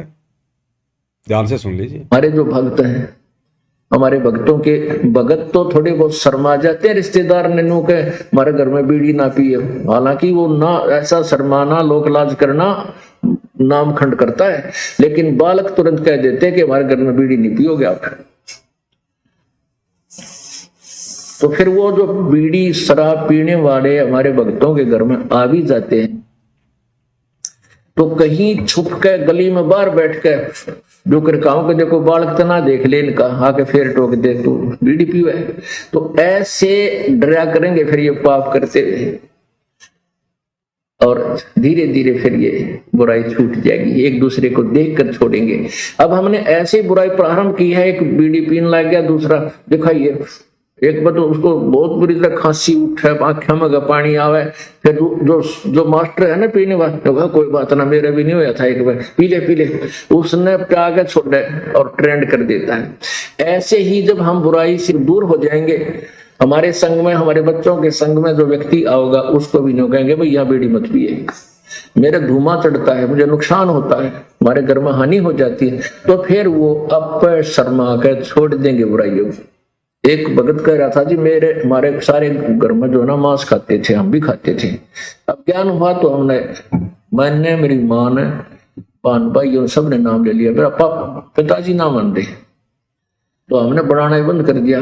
तो वो ढीठ है, बाहर चला होगा होटल में बनाया, और वहां जो खाने लगेगा ना, जब वो छोटा लड़का है मेरा, वो जाके दादा आज तू ये मुर्गे का मांस खाता है, एक दिन मुर्गा तो तू मुर्गा बनेगा, ये मनुष्य बनेगा, तुझे खाएगा। तो 1-2 बार तो उसने धमकाया, फिर जब भी खाता दिखा, जब पहुंचा तो बुढ़ा फिर छुप के बाथरूम में बैठ के खाने लग गया, कुआड़ मूंद के, छोड़ता नहीं। तो क्या कहा गुरुदेव भगवान ने, लोक लाज करना भी मर्यादा खंडित करने में आता है, नाम तोड़ने में आता है। तो हाँ परम भगत भाई बहनों ने लोक लाज भी नहीं करनी, लड़ना भी नहीं, झगड़ना भी नहीं, प्यार प्रेम से बोल देना है। और दूसरे के घर पर आए हुआ व्यक्ति फिर जबरदस्ती भी नहीं करता है कि हम उसको कहेंगे और वो ना माने, ऐसा नहीं हो सकता। अपने घर पर वो 100 बार ना माने, लेकिन हमारे घर पर अगर कोई बीड़ी पीने की चेष्टा करेगा, हम उसको मना करेंगे, वो जबरदस्ती फिर नहीं पी सकता। लेकिन हम उसको कुछ कहेंगे ही नहीं, तो बताओ फिर वो कैसे मानेगा। तो गुरुदेव कहते हैं लोक लाज करना भी, शर्मा शर्मी भी मर्यादा तोड़ने में आता है। तो मालिक कहते हैं लोक लाज मर्याद जगत की, तिणके जूं तोड़ बगावे। और ये मर्यादाएं, ये फालतू की लोगों ने जो मर्यादाएं बना रखी हैं, शादी विवाह में जाना, दुनिया भर का दिखावा करना, लेना देना, दहेज, घोड़े, बैंड बाजे, और फालतू का ये जन्मदिन मनाना, अन्य जो होली, दिवाली, दशहरा, मकर संक्रांति, दुनिया भर के त्योहार, दुनिया भर के उस दिन पाखंड, तो हमने इन संसार की समस्त मर्यादाओं से हटना पड़ेगा। हमने सहयोग भी नहीं करना उनमें, सहयोग भी किसी भी प्रकार का। तो मालिक कहते हैं भाई लोक लाज मर्याद जगत की, तिनके ज्यों तोड़ बगावे, जब कोई राम भगत गति पावे। और आगे क्या कह रहे हैं परमात्मा, कामिनी और कनक जहर कर जाने, वो शहर अगमपुर जावे। कामिनी कनक जहर कर जाने, वो शहर अगम अमरपुर जावे, जब कोई राम भगत गति पावे हो जी। कामनी, कामनी यानी स्त्री, औरत, और कनक, कनक यानी सोना। परमात्मा कहते हैं इन दो वस्तुओं को जब तक भगत जहर के समान नहीं समझेगा। अब स्त्री को जहर के समान कैसे? स्त्री तो हमारी मां भी है, हमारी बहन भी है, स्त्री भी स्त्री है। परमेश्वर ने बताया कि नाम उपदेश लेने के बाद, इस भक्ति मार्ग में आकर ये ज्ञान समझने के बाद, हमने उस कामनी से नफरत नहीं करनी, अपनी औरत से नफरत नहीं करनी। जो बकवाद हैं, जो कुकर्म है, जो विषय वासना है, हमने उनसे पीछे हटना है। भक्ति तो हमारी स्त्री भी करेगी, नाम ले लिया तो भक्ति तो वो भी करेगी। उसने भी अपने पुरुष के साथ संबंध बनाने से बचना है। उसको कहते हैं कामिनी, और कनक जहर कर जाना है। और सोना शरीर पर तो धारण करना ही नहीं है। गुरुदेव ने बताया अगर घर में भी सोना है तो उसको भी निकाल दो, बेच दो, वो पैसा किसी दूसरे काम में ले लो या मालिक की सेवा में लगा दो। सोना तो हमने घर में भी नहीं रखना, क्योंकि सोने में काल का निवास है। ईमान बड़ाई पैदा करेगा। दिखावे के लिए तो लोग इतने महंगे महंगे सोने चांदी के जेवरात वगैरह लेते हैं, और वो कौन सा दूध देता है बताओ? सिर्फ दिखावे के लिए। तो ये दिखावा तो परमात्मा से सैकड़ों कोस दूर करता है भगत को। तो परमेश्वर कहते हैं ये दो वस्तुएं भक्ति मार्ग में जहर के समान है। कामिनी कनक जहर कर जाने, वो शहर अमरपुर जावे, वही भगत आत्मा सतलोक का दरवाजा देख सकती है जो इन दोनों से दूर होगी। स्त्री से दूर होने की बात नहीं कही गुरुदेव ने, लेकिन बुराइयों से, बकवादों से दूर होने की बात कही है कि वो बकवाद अब नहीं चलेगी, वो शारीरिक संबंध, वो विषय वासना का खेल, वो गंदा कर्म अब इस भक्ति मार्ग में नहीं चलेगा। अगर तुझे ज्ञान समझ में आ गया तो कामनी कनक जहर कर जाने, वो शहर अगमपुर जावे, जब कोई राम भगत गति पावे हो जी। आगे क्या कह रहे हैं गुरुदेव? भाई जो पतिव्रता पति से राती, आन पुरुष ना भावे। जो पतिव्रता पति से राती, आन पुरुष ना भावे। बस पिहर में सुरत पिरत में, न्यों कोई ध्यान लगावे। जब कोई राम भगत गति पावे हो जी, जब कोई राम भगत गति पावे हो जी। भाई जो पतिव्रता पति से राती और आन पुरुष ना भावे। जैसे एक पतिव्रता स्त्री, औरत, केवल वो अपने पति से ही रति क्रिया करती है। राति यानी रति क्रिया, शारीरिक संबंध। जो पतिव्रता पति से राति, आन पुरुष ना भावे। गैर पुरुष, गैर मर्द, चाहे कोई कितना सुंदर हो, कितना धनी हो, कितना पहलवान हो, चाहे कोई सोने का बना के क्यों ना खड़ा कर दिया जाए, कहते हैं जो पतिव्रता स्त्री होती है, बहन बेटी होती है, वो उसकी तरफ उस पति वाले भाव से आंख उठाकर भी नहीं देखती, आंख उठाकर भी, तब वो अपने पति को प्यारी लगती है। तो इसी प्रकार इस सतभक्ति मार्ग में आने के बाद सबसे पहले तो हमें हमारा जो पति है, जो परमेश्वर है, इष्ट है, वो समझ में आना चाहिए। और जब समझ में आ गया कि हमारा गुरु ही स्वयं कबीर भगवान है, सो छल छिद्र करके आप और हम तक ये ज्ञान पहुंचा रहा है, काल के साथ आंख मिचोली खेलते हुए आज यहां पर लीला कर रहे हैं, तो उसके बाद हमने अपने गुरु के अलावा इष्ट रूप में किसी को भी जगह नहीं देनी है, सौपन में भी नहीं।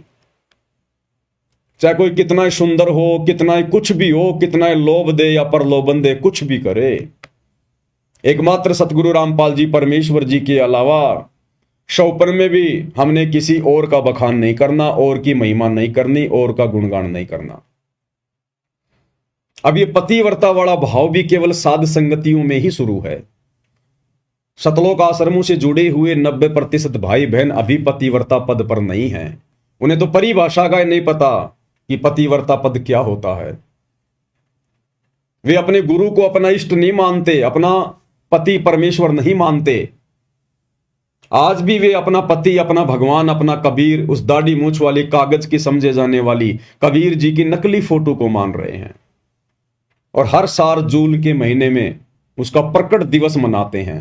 अगर अपने गुरु को ही असली कबीर मान लिया होता, रियल कबीर मान लिया होता, यदि पतिव्रता पद पर आ गए होते, तो आत्मा सोचेगी भी नहीं उस दाढ़ी मूंछ वाली कबीर जी की फोटो को परमात्मा मानने की या उसका प्रकट दिवस मनाने की। जैसे हम सत्सेवक भाई बहनों ने उस दाढ़ी मूंछ वाली कबीर जी की समझे जाने वाली नकली मुर्दा बेजुबान फोटो को घर से बाहर निकाल दिया। ना हम अपने दरबार में रखते, ना लॉकेट में रखते, ना घर की दीवारों पर रखते, कहीं नहीं रखते। हम तो शौपन में भी वो चेहरा याद नहीं करते, अपने गुरु के अलावा, अपने इष्ट के अलावा। और इन आश्रमों में सतगुरु रामपाल जी को तो बहुत बाद में याद किया जाता है। उन्हें तो केवल एक मानुष मानकर छोड़ दिया, केवल अपना गुरु मानकर छोड़ दिया, एक संत श्रेणी में लेकर छोड़ दिया, और भगवान मान रहे हैं उस दाढ़ी मूंछ वाली फोटो को। 12वें पंथ की भक्ति कर रहे हैं, 12वें पंथ की व्यभिचारणी भक्ति, वैश्या भक्ति। वैश्या उस स्त्री को कहते हैं जिसके अनेक पति होते हैं। तो इसी प्रकार इन सतलोक आश्रमों से जुड़े हुए भाई बहन व्यभिचारणी भक्ति कर रहे हैं। इनका एक पति नहीं है। आप इनके घर पर जाकर देखिए, जहां पर इन्होंने अपना दरबार लगाया होता है, उस दरबार में आपको 5-5 पति मिलेंगे, 5-5 फोटोएं। महाभारत की द्रौपदी बनकर ये लोग भक्ति कर रहे हैं। एक कोने में आपको दाढ़ी मूंछ वाले कबीर जी मिलेंगे, एक कोने में आपको गरीबदास जी मिलेंगे, नीचे वाले कोने में आपको दादा गुरु जी मिलेंगे, इधर वाले कोने में आपको पंडित चिदानंद जी मिलेंगे, और बीच में चौकी पर सतगुरु रामपाल जी बैठे हुए हैं। और उस फोटो को अपने दरबार में रखते हैं, उसके आगे ज्योत जलाते हैं, दंडवत करते हैं। अरे कितनों को दंडवत करोगे, कितनों को अपना इष्ट मानोगे? इसको कहते हैं व्यभिचारणी भक्ति। असल में जब आत्माओं को यह ज्ञान हो जाएगा तो दाढ़ी मूंछ वाली कबीर जी की समझे जाने वाली फोटो को ना तो अपने घर पे रखेगा, ना दरबार में रखेगा, ना उसका कबीर प्रकट दिवस मनाएगा। गरीबदास जी का भी बोध दिवस नहीं मनाएगी वो आत्मा, जिस आत्मा को यह तत्व ज्ञान हो जाएगा। और ना गरीबदास जी की फोटो को अपने घर पे रखेगा। हमने केवल गरीबदास जी की वाणियों से मतलब है, गरीबदास जी के ग्रंथ से मतलब है। अब वाणियां तो गुरुदेव हमारे को आदरणीय नानक जी की भी सुनाते हैं, तो क्या नानक जी की फोटो भी हम अपने दरबार में रखने लग जाएं? गुरु ग्रंथ साहिब को भी गुरुदेव भगवान हमें दिखाते हैं, पढ़ाते हैं, तो क्या नानक जी की फोटो घर पर रखने लग जाएं? या नानक जी का कोई जन्मदिन या कोई बोध दिवस मनाने लग जाएं क्या? वाणियां तो गुरुदेव हमारे को दादू जी की भी सुनाते हैं, तो क्या दादू जी की फोटो बनवा कर अपने दरबार में रखें? दादू जी का बोध दिवस मनाएंगे हम? हमने केवल उन महापुरुषों की वाणियों से मतलब है, उनकी शकल सूरत से मतलब नहीं है, उनके जन्मदिन या बोध दिवस से हमें कोई मतलब नहीं है। और यदि हम गरीबदास जी का बोध दिवस मनाते हैं, इसका मतलब अभी हमें ज्ञान नहीं है, अभी हम पतिव्रता पद पर नहीं है, अभी हम वैश्या भक्ति कर रहे हैं। एक सत्संग में गुरुदेव भगवान ने आदरणीय गरीबदास जी की फोटो को भी कचरे में डालने की बात कही है, कूड़े करकट में डालने की बात है। जिन गरीबदास जी को आप जी इन आश्रमों में बोध दिवस मना रहे हो, अपने पति के समान मान रहे हो, क्या कहा गुरुदेव भगवान ने? एक सत्संग में बताया गुरुदेव जी ने,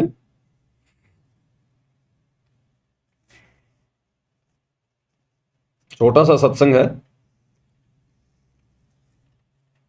एक बहन जो पहले बहुत सारी पूजा किया करती थी, हरिदास जी को पूजा करती थी, गरीबदास जी को पूजा करती थी, फिर भी घर में नुकसान, और जब गुरुदेव की शरण में आई, ये ज्ञान सुना, तो उसके बाद गुरुदेव भगवान उस बहन के मुख कमल से बोली गई कथा को अपने मुख कमल से सुना रहे हैं।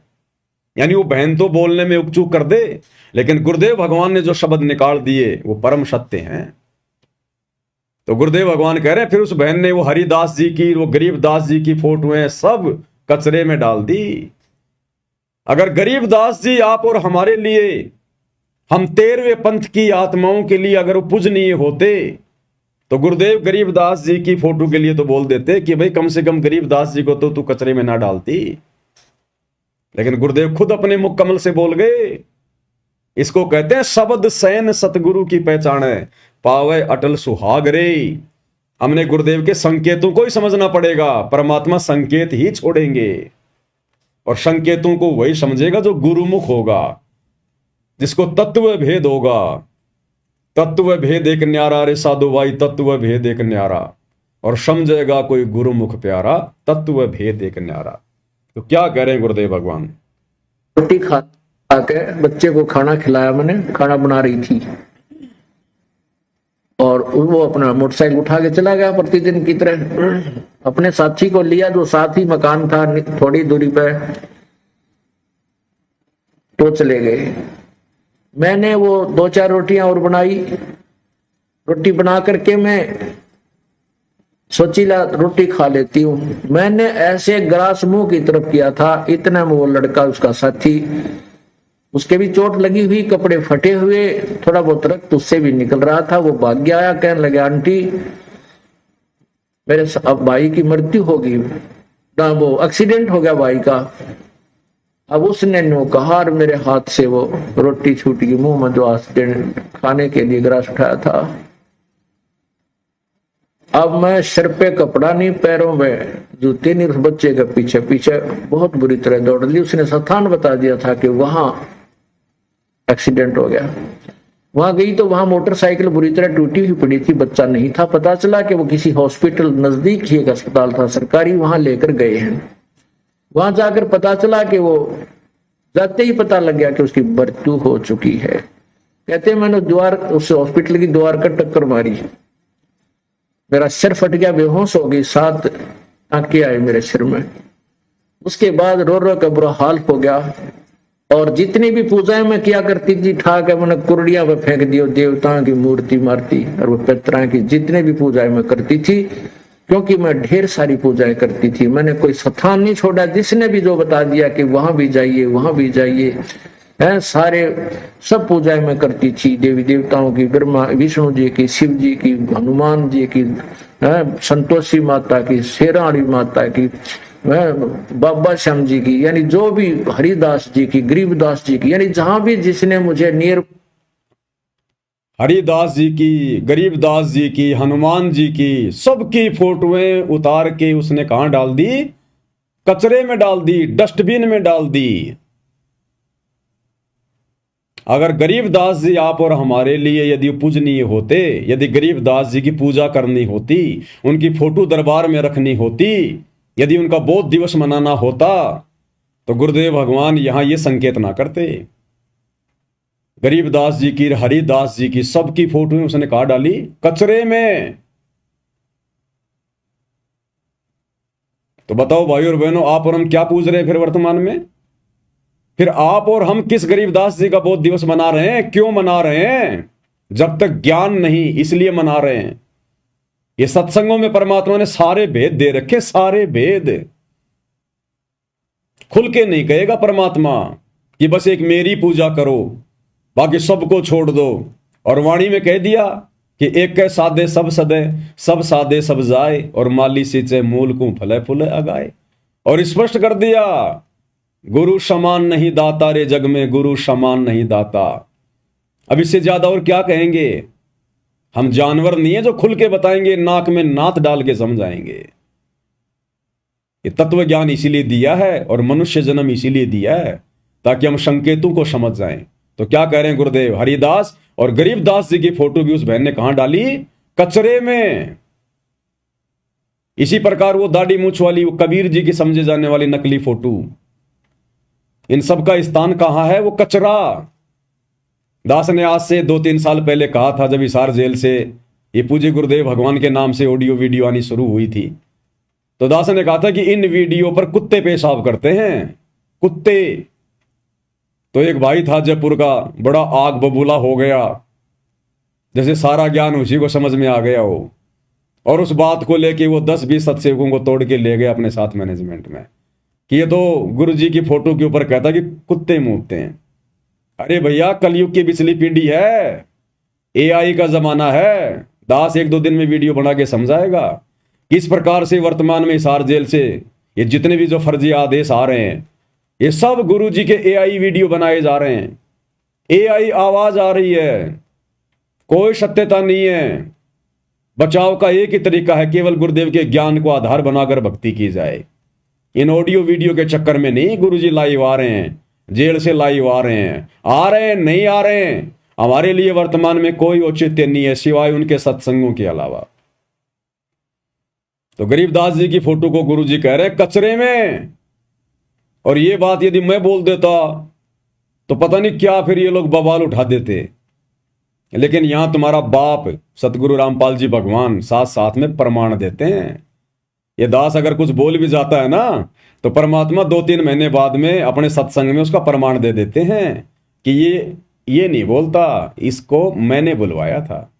तो क्या कह रहे हैं परमात्मा, हरिदास जी की, गरीबदास जी की सबकी फोटोओं को कचरे में डालने की बात कर रहे हैं। मूर्ति और वो पितरा की जितने भी पूजाएं मैं करती थी, क्योंकि मैं ढेर सारी पूजाएं करती थी, मैंने कोई स्थान नहीं छोड़ा। जिसने भी जो बता दिया कि वहां भी जाइए वहां भी जाइए, है सारे सब पूजाएं मैं करती थी। देवी देवताओं की, ब्रह्मा विष्णु जी की, शिव जी की, हनुमान जी की, संतोषी माता की, शेराड़ी माता की, बाबा श्याम जी की, यानी जो भी हरिदास जी की, गरीबदास जी की, यानी जहां भी जिसने मुझे नियर बाई बताया मैं उड़े जाया करती कि हे भगवान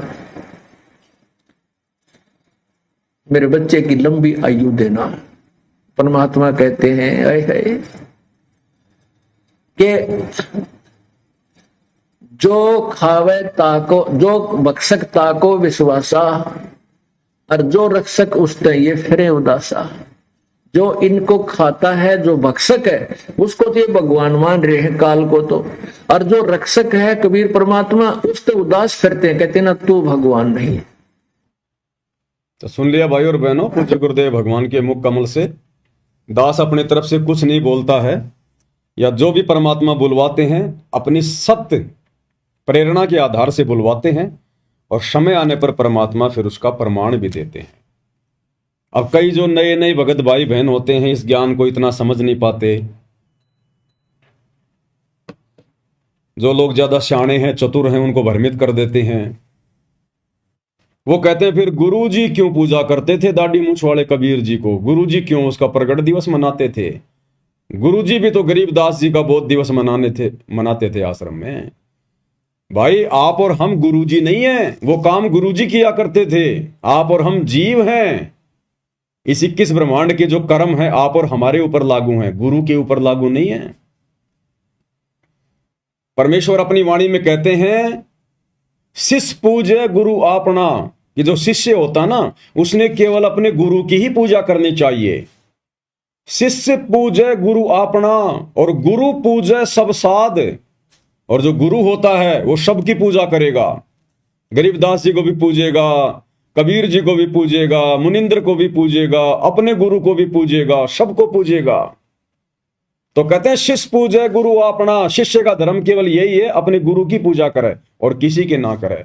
और गुरु पूजे सब साध, क्योंकि गुरु ने तो आपको भक्ति समझानी है, आपको भक्ति मार्ग पर लगाना है। गुरु के ऊपर कोई काल का नियम, कोई कर्म लागू नहीं है, वो केवल नियमों में रहने की भूमिका करता है।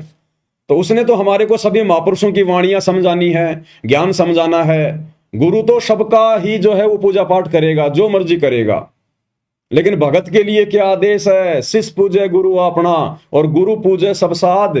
कहे कबीर उन दोनों का मता बड़ा अगाध। कहते हैं उस गुरु के पूजने में और शिष्य के पूजने में उन दोनों के बीच में बड़ा अंतर है, बड़ा भेद है, बड़े नियम है, बड़ी मर्यादा है। तो गुरु किसको पूज रहा है, गुरु क्या कर रहा है, वो हमारे लिए मायने नहीं रखता।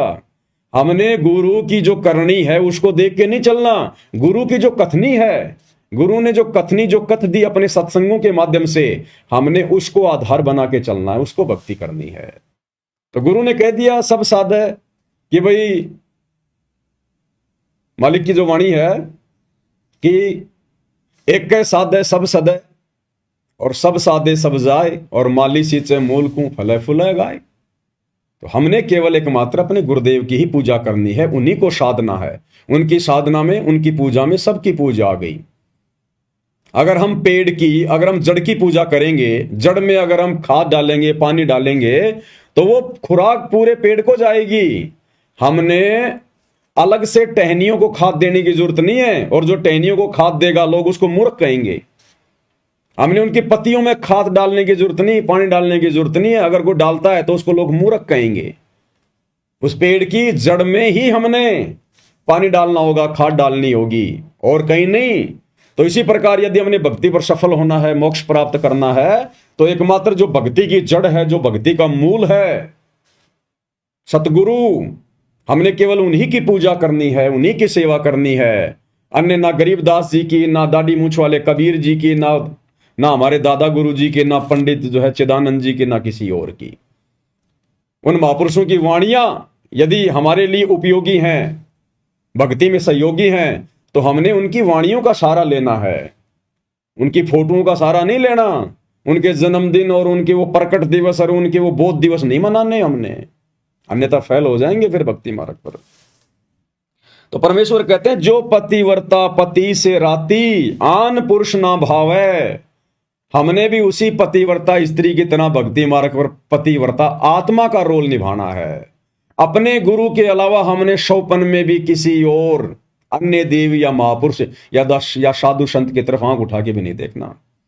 एक बात बताइए, जब हम भाई बहन नाम उपदेश लेते हैं, तो आजकल तो पता नहीं ये आश्रम वाले नियम बताते हैं कि नहीं बताते हैं, लेकिन जब हमने सतलोक आश्रम बरवाड़ा से नाम उपदेश लिया था, और वैसे भी जब हम डीवीडी से नाम उपदेश जब हम लेते हैं, तो गुरुदेव भगवान उसमें बताते हैं कि बच्चों, अब आपने घर पर जाकर केवल अपने परमात्मा की फोटो दरबार में रखनी है।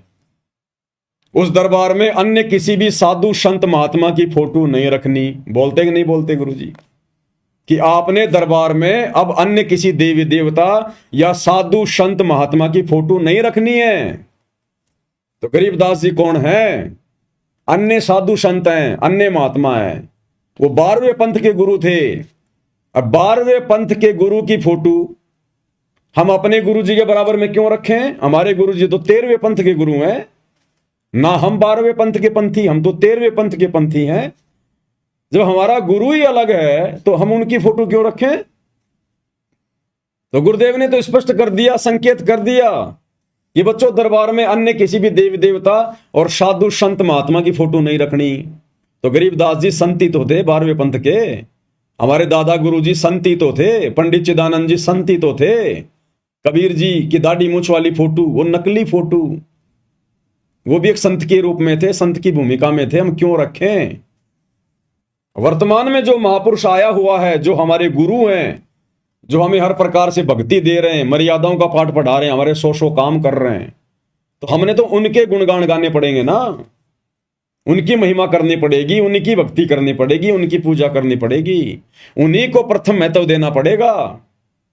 अगर हमने जरा भी किसी और का बोध दिवस मना लिया, जन्मदिन मना लिया, कोई प्रकट दिवस मना लिया अपने गुरुदेव के अलावा, तो जिस प्रकार वो व्यक्ति जिसकी पत्नी उसके अलावा किसी और से भी संपर्क करती है या हंसी मजाक भी अगर करती है, और अगर वो देख लेगा तो वो उसको अपने दिल से उतार देता, दिल से।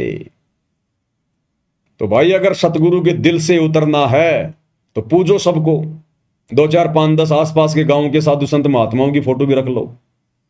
और अगर गुरु को प्रसन्न करना है, मोक्ष प्राप्त करना है, तो भाई केवल अपना गुरु और दूसरा कोई नहीं। तो मालिक कहते हैं, जो पतिव्रता पति से राती आन पुरुष ना भावे, और बसे पीहर में सुरत प्रीत में न्यू कोई ध्यान लगावे। और उसके बाद चिंतन भी केवल अपने प्रीतम का, केवल अपने गुरुदेव का, अपने भगवान का।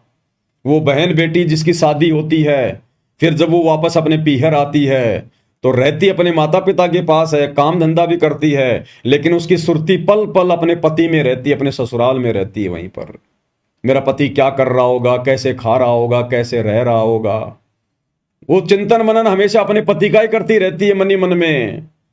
तो इसी प्रकार हमने पतिव्रता पद पर तो आना ही आना है, हमने अन्य किसी का चिंतन मनन भी नहीं करना।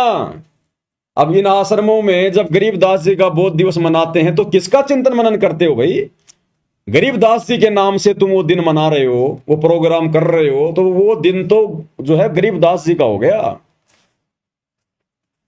कि भगत जी आज क्यों आए, आज क्या, अरे आज गरीबदास जी का बहुत दिवस है, बंदी छोड़ का गरीबदास जी का।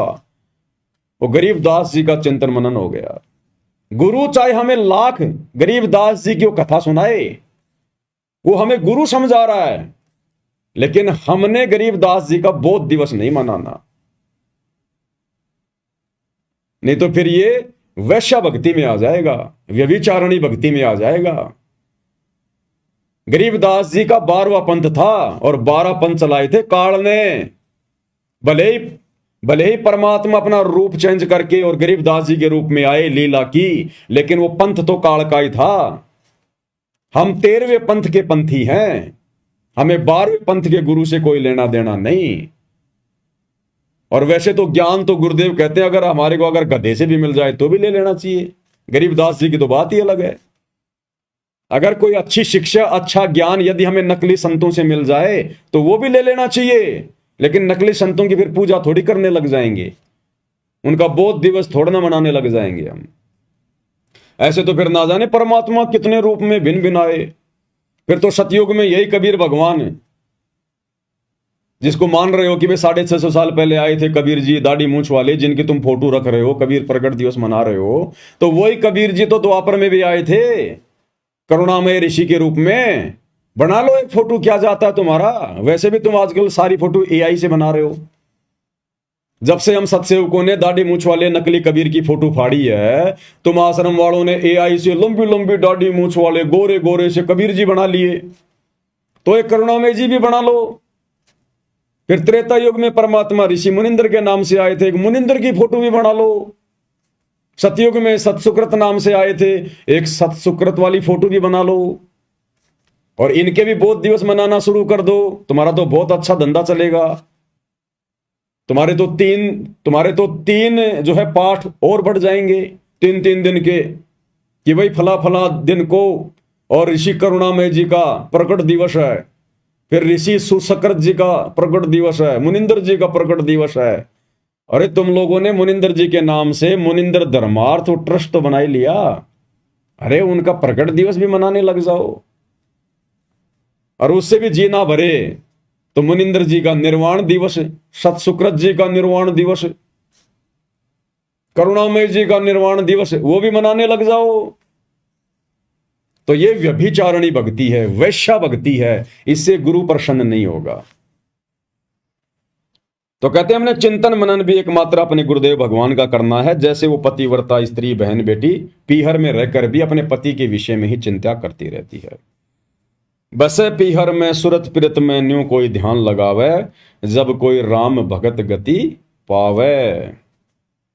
बाई निंदा स्तुति मान बढ़ाई, मन से मार गिरावे। निंदा स्तुति मान बढ़ाई, मन से मार गिरावे। अष्ट सिद्धि की अटक न मान, आगे कदम बढ़ावे। जब कोई राम भगत गति पावे, हो जी जब कोई राम भगत गति। निंदा स्तुति मान बढ़ाई, मन से मार गिरावे। निंदा यानी हमने भूलकर भी किसी की निंदा नहीं करनी है, किसी की चुगली नहीं करनी है, पीठ पीछे किसी के बारे में वो बातें नहीं कहनी जो बातें हम उसके मुंह पर कहने से जो है शर्माते हैं या फिर हम डरते हैं। अगर कहना है तो किसी के सामने कहो, किसी के मुंह पे कहो।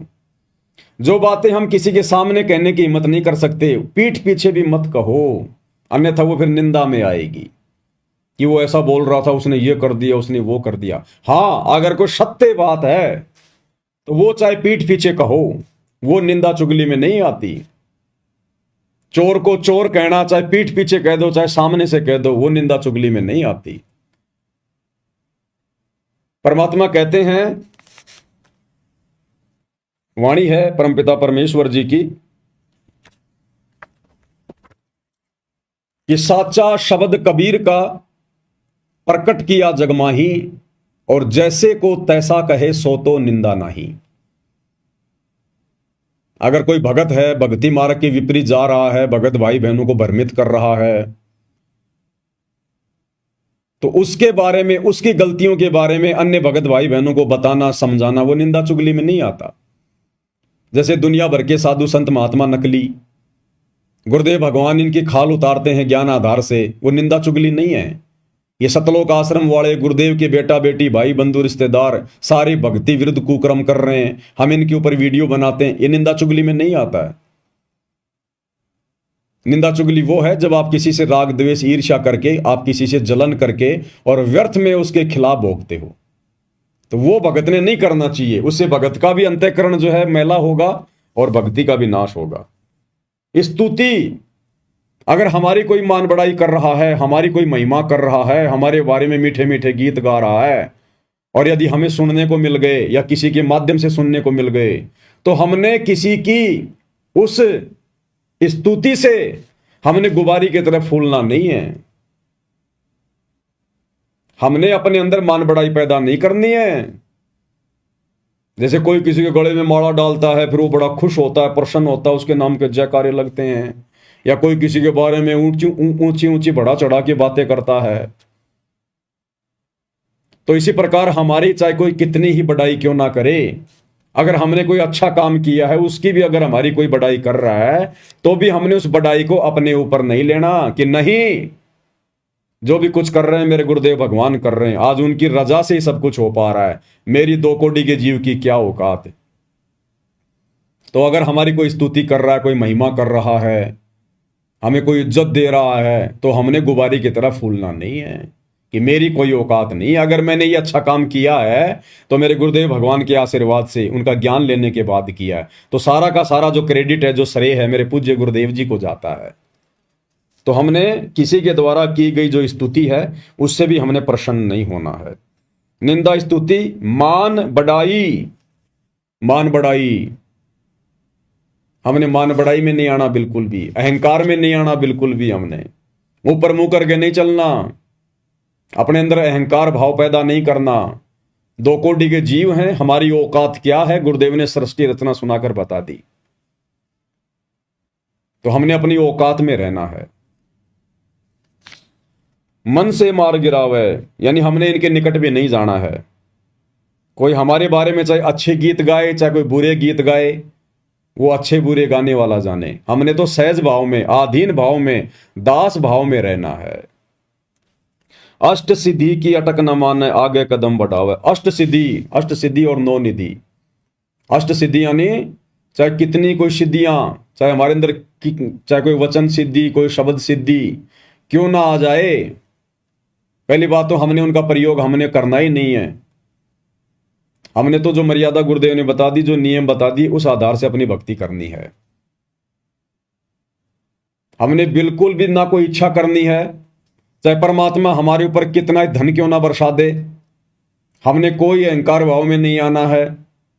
बिल्कुल सिंपल तरीके से हम एक भगत हैं, बस एक जीव हैं, और हमारा एक ही टारगेट है, यहां से छुटकारा प्राप्त करना, अपना आत्म कल्याण करवाना।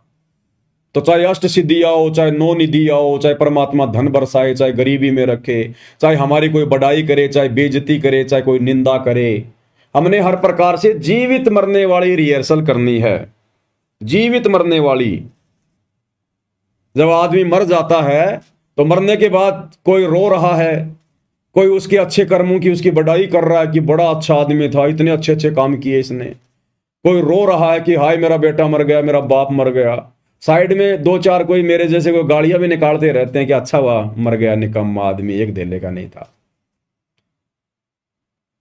तो वो मरने वाला कोई प्रतिक्रिया नहीं देता है, चाहे कोई उसके अच्छी गीत गाओ, चाहे बुरे गीत गाओ, वो तो मुंह फाड़ के पड़ा है। तो इसी प्रकार परमेश्वर कहते हैं जीवित मरना वही है, यो गुरु ज्ञान विज्ञान वाणी, जीवित ही जग में मरो। कि वास्तव में तत्व ज्ञान को समझना और अपने गुरुदेव के वचनों पर चलना, उनकी वाणियों पर चलना, असल में यही है कि तुम जीवित मर जाओ।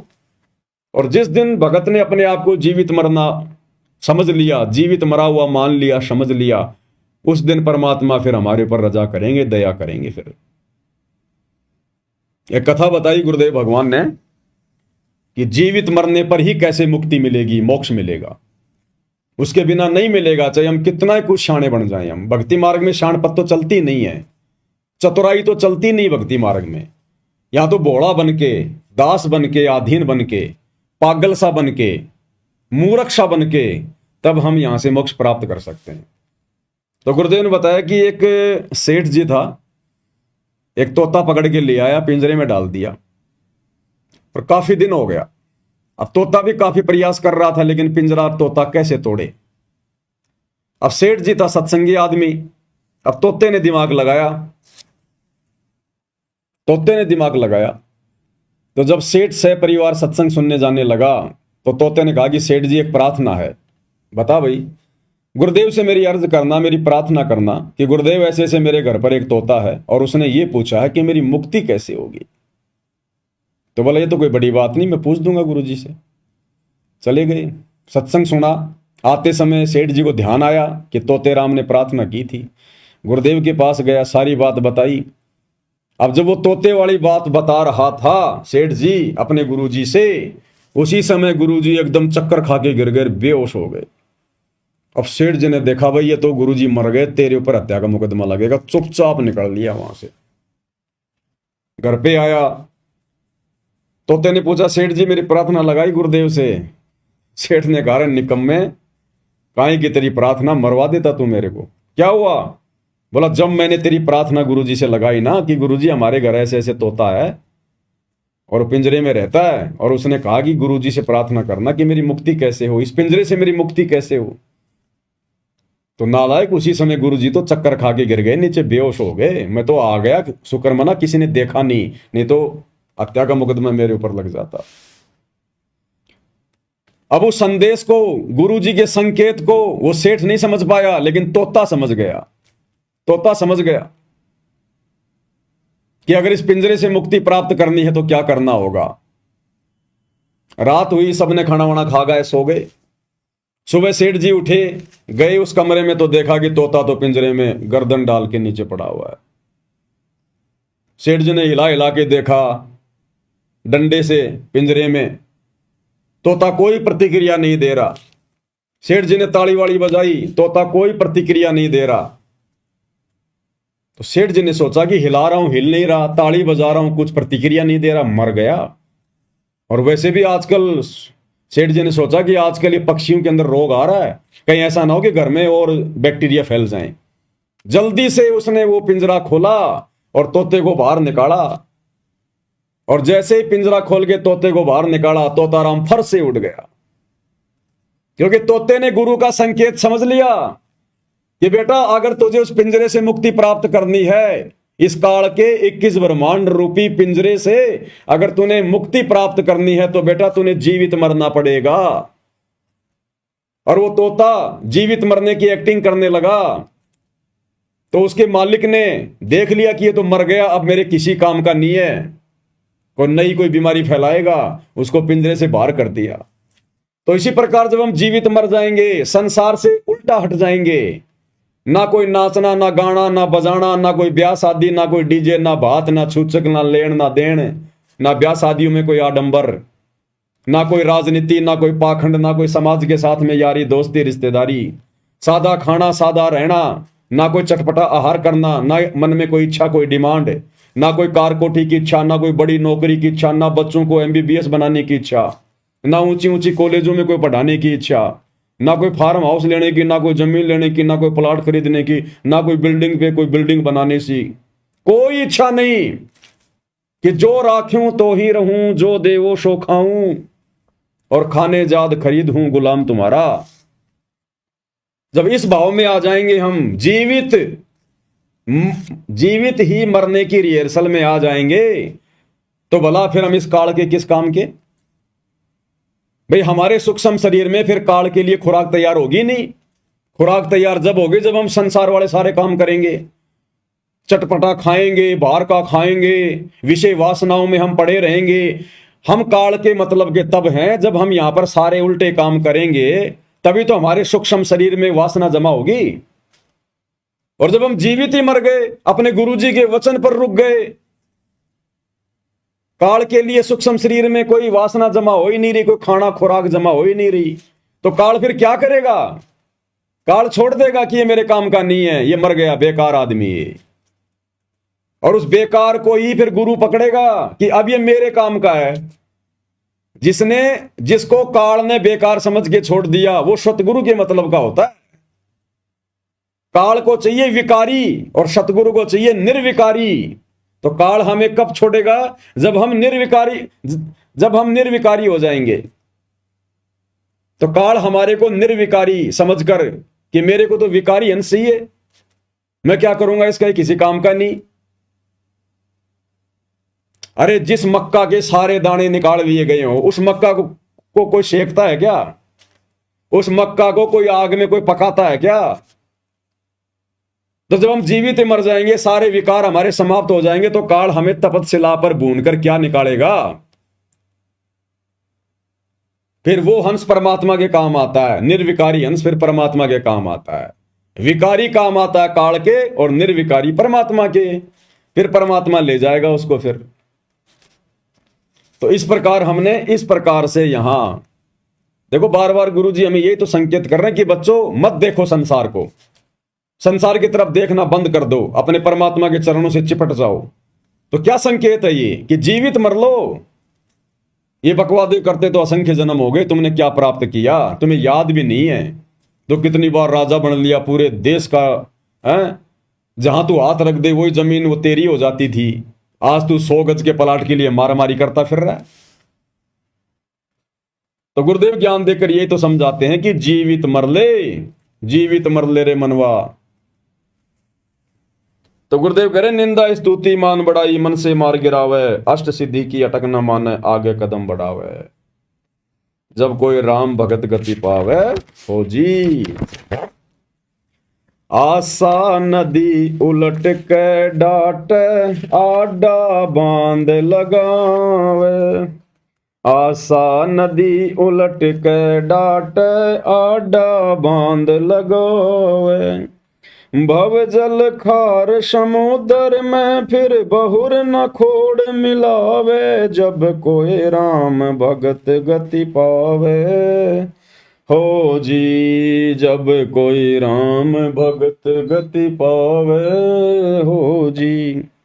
आशा नदी उलट के डाटे, ये मन में उठने वाली इच्छाएं, आशाएं, ये कर लूं वो कर लूं, बेटा पढ़ा दूं, नौकरी लगा लूं, कोठी बना लूं, एक प्लॉट ले लूं, ये तरह तरह की जो मन में उठने वाली इच्छाएं, परमात्मा कहते हैं इनको रोके, उलट के डाटे। परमात्मा के ज्ञान आधार से इन पे रोक लगावे और आडा बांध लगावे। इस तत्व ज्ञान का आडा बांध लगावे। जैसे नदी के बीच में बांध बना दिया जाता है तो पानी वहीं रुक जाता है। तो परमात्मा कहते हैं जो मन की इच्छाएं, जो आशाएं हैं, जो ये तृष्णाएं हैं, इस तत्व ज्ञान से बांध लगा ले। बांध यानी मोटी दीवार लगा दे कि नहीं, अपने किसी काम की नहीं। यहां पर ये काल का सुख झूठा, यहां का लोक झूठा, ये नश्वर, कब मर जाए कोई भरोसा नहीं। असंख्य जन्म हो गए यहां। तो गुरुदेव के ज्ञान को आधार बनाकर हमने मन में उठने वाली उन इच्छाओं का दमन करना है। आशा नदी उलट कर डाटे, आडा बांध लगावे। और भवजल खार समुद्र में, फिर बहुर ना खोड़ मिलावे। जब हम इतने दृढ़ हो जाएंगे, इस प्रकार से ज्ञान को आधार बनाकर अपने मन को रोक लेंगे, तो परमात्मा कहते हैं फिर इस भवजल में, भवजल खार, इस खारे समुद्र में फिर वापस हमारे को नहीं आना पड़ेगा। जन्म और मरण का चक्कर हमारा समाप्त हो जाएगा। बहुर ना खोड़ मिलावे।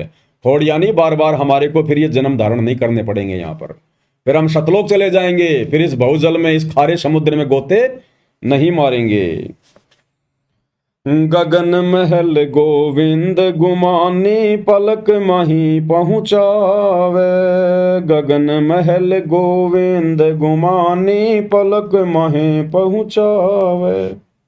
नितानंद माटी का मंदिर, नूर तेज हो जावे। जब कोई राम भगत गति पावे, हो जी। अब यहां पर जो नितानंद जी हैं वो अपने गुरुदेव की, गुमानी दास जी की महिमा कर रहे हैं। और वैसे देखा जाए तो भाई और बहनों, ना तो महिमा के योग्य नितानंद जी हैं, ना उनके गुरु गुमानी दास जी हैं। क्योंकि जो गुमानी दास जी थे वे केवल विष्णु तक के ही उपासक थे, और नितानंद जी भी केवल उनकी भक्ति करके, उनके दिशा निर्देश अनुसार मर्यादा में रहकर केवल स्वर्ग तक ही गए हैं। तो नितानंद जी अपने गुरुदेव की महिमा कर रहे हैं कि गगन महल गोविंद गुमानी, पलक माही पहुंचावे। कि मेरे गुरुदेव एक पलक में मुझे उस अमर लोक में बैठा देंगे, अमर लोक में पहुंचा देंगे, इतने समर्थ हैं। और नित्यानंद माटी का मंदिर नूर तेज हो जावे और सदा सदा के लिए मैं अमर हो जाऊंगा, फिर मुझे नूरी शरीर मिलेगा वहां पर। तो ना तो नित्यानंद जी को मिला वो नूरी शरीर, ना वो अमर पद को प्राप्त हुए, ना उनका गुरु हुआ। आज हमें मिला है वो अमर पद प्राप्त करवाने वाला सच्चा गुरु। आज यदि किसी का महल नूरी हो सकता है, ये माटी का महल, ये मिट्टी का शरीर यानी नश्वर शरीर यदि तेजपुंज का हो सकता है, नूरी हो सकता है, तो केवल आप और हम सत्सेवक भाई बहनों का, सतगुरु रामपाल जी परमेश्वर जी के सच्चे भक्तों का, जो उनके वचन में रहकर अगर अपनी भक्ति को सफल कर गए तो ये मौका, ये सौभाग्य आप और हमारे पास में है आज वर्तमान में। तो भाई और बहनों, हम इसी प्रकार से पूज्य गुरुदेव भगवान की महिमा थोड़ा थोड़ा समय निकाल कर करते रहें, ताकि गुरुदेव भगवान की असीम दया आप और हमारे ऊपर बनी रहे और हमारी आत्मा स्थिर बनी रहे, दृढ़ बनी रहे। जब तक गुरुदेव भगवान अपने मिशन को पूरा करके हिसार जेल से बाहर नहीं आते, तब तक आप और हम भक्ति मार्ग पर जीवित रहें। हमारी जो श्रुति है हमारे गुरुदेव भगवान के चरणों में लगी रहे। तो इसी प्रकार हम धीरे धीरे भक्ति मार्ग पर आगे बढ़ेंगे। तो आज की वीडियो में केवल इतना ही। गुरुदेव भगवान हम सबको आशीर्वाद दे, आज्ञा दे, सद्बुद्धि दे और इसी प्रकार हमें भक्ति मार्ग पर चलाते रहें। बंदी छोड़ सतगुरु रामपाल जी परमेश्वर जी की जय हो।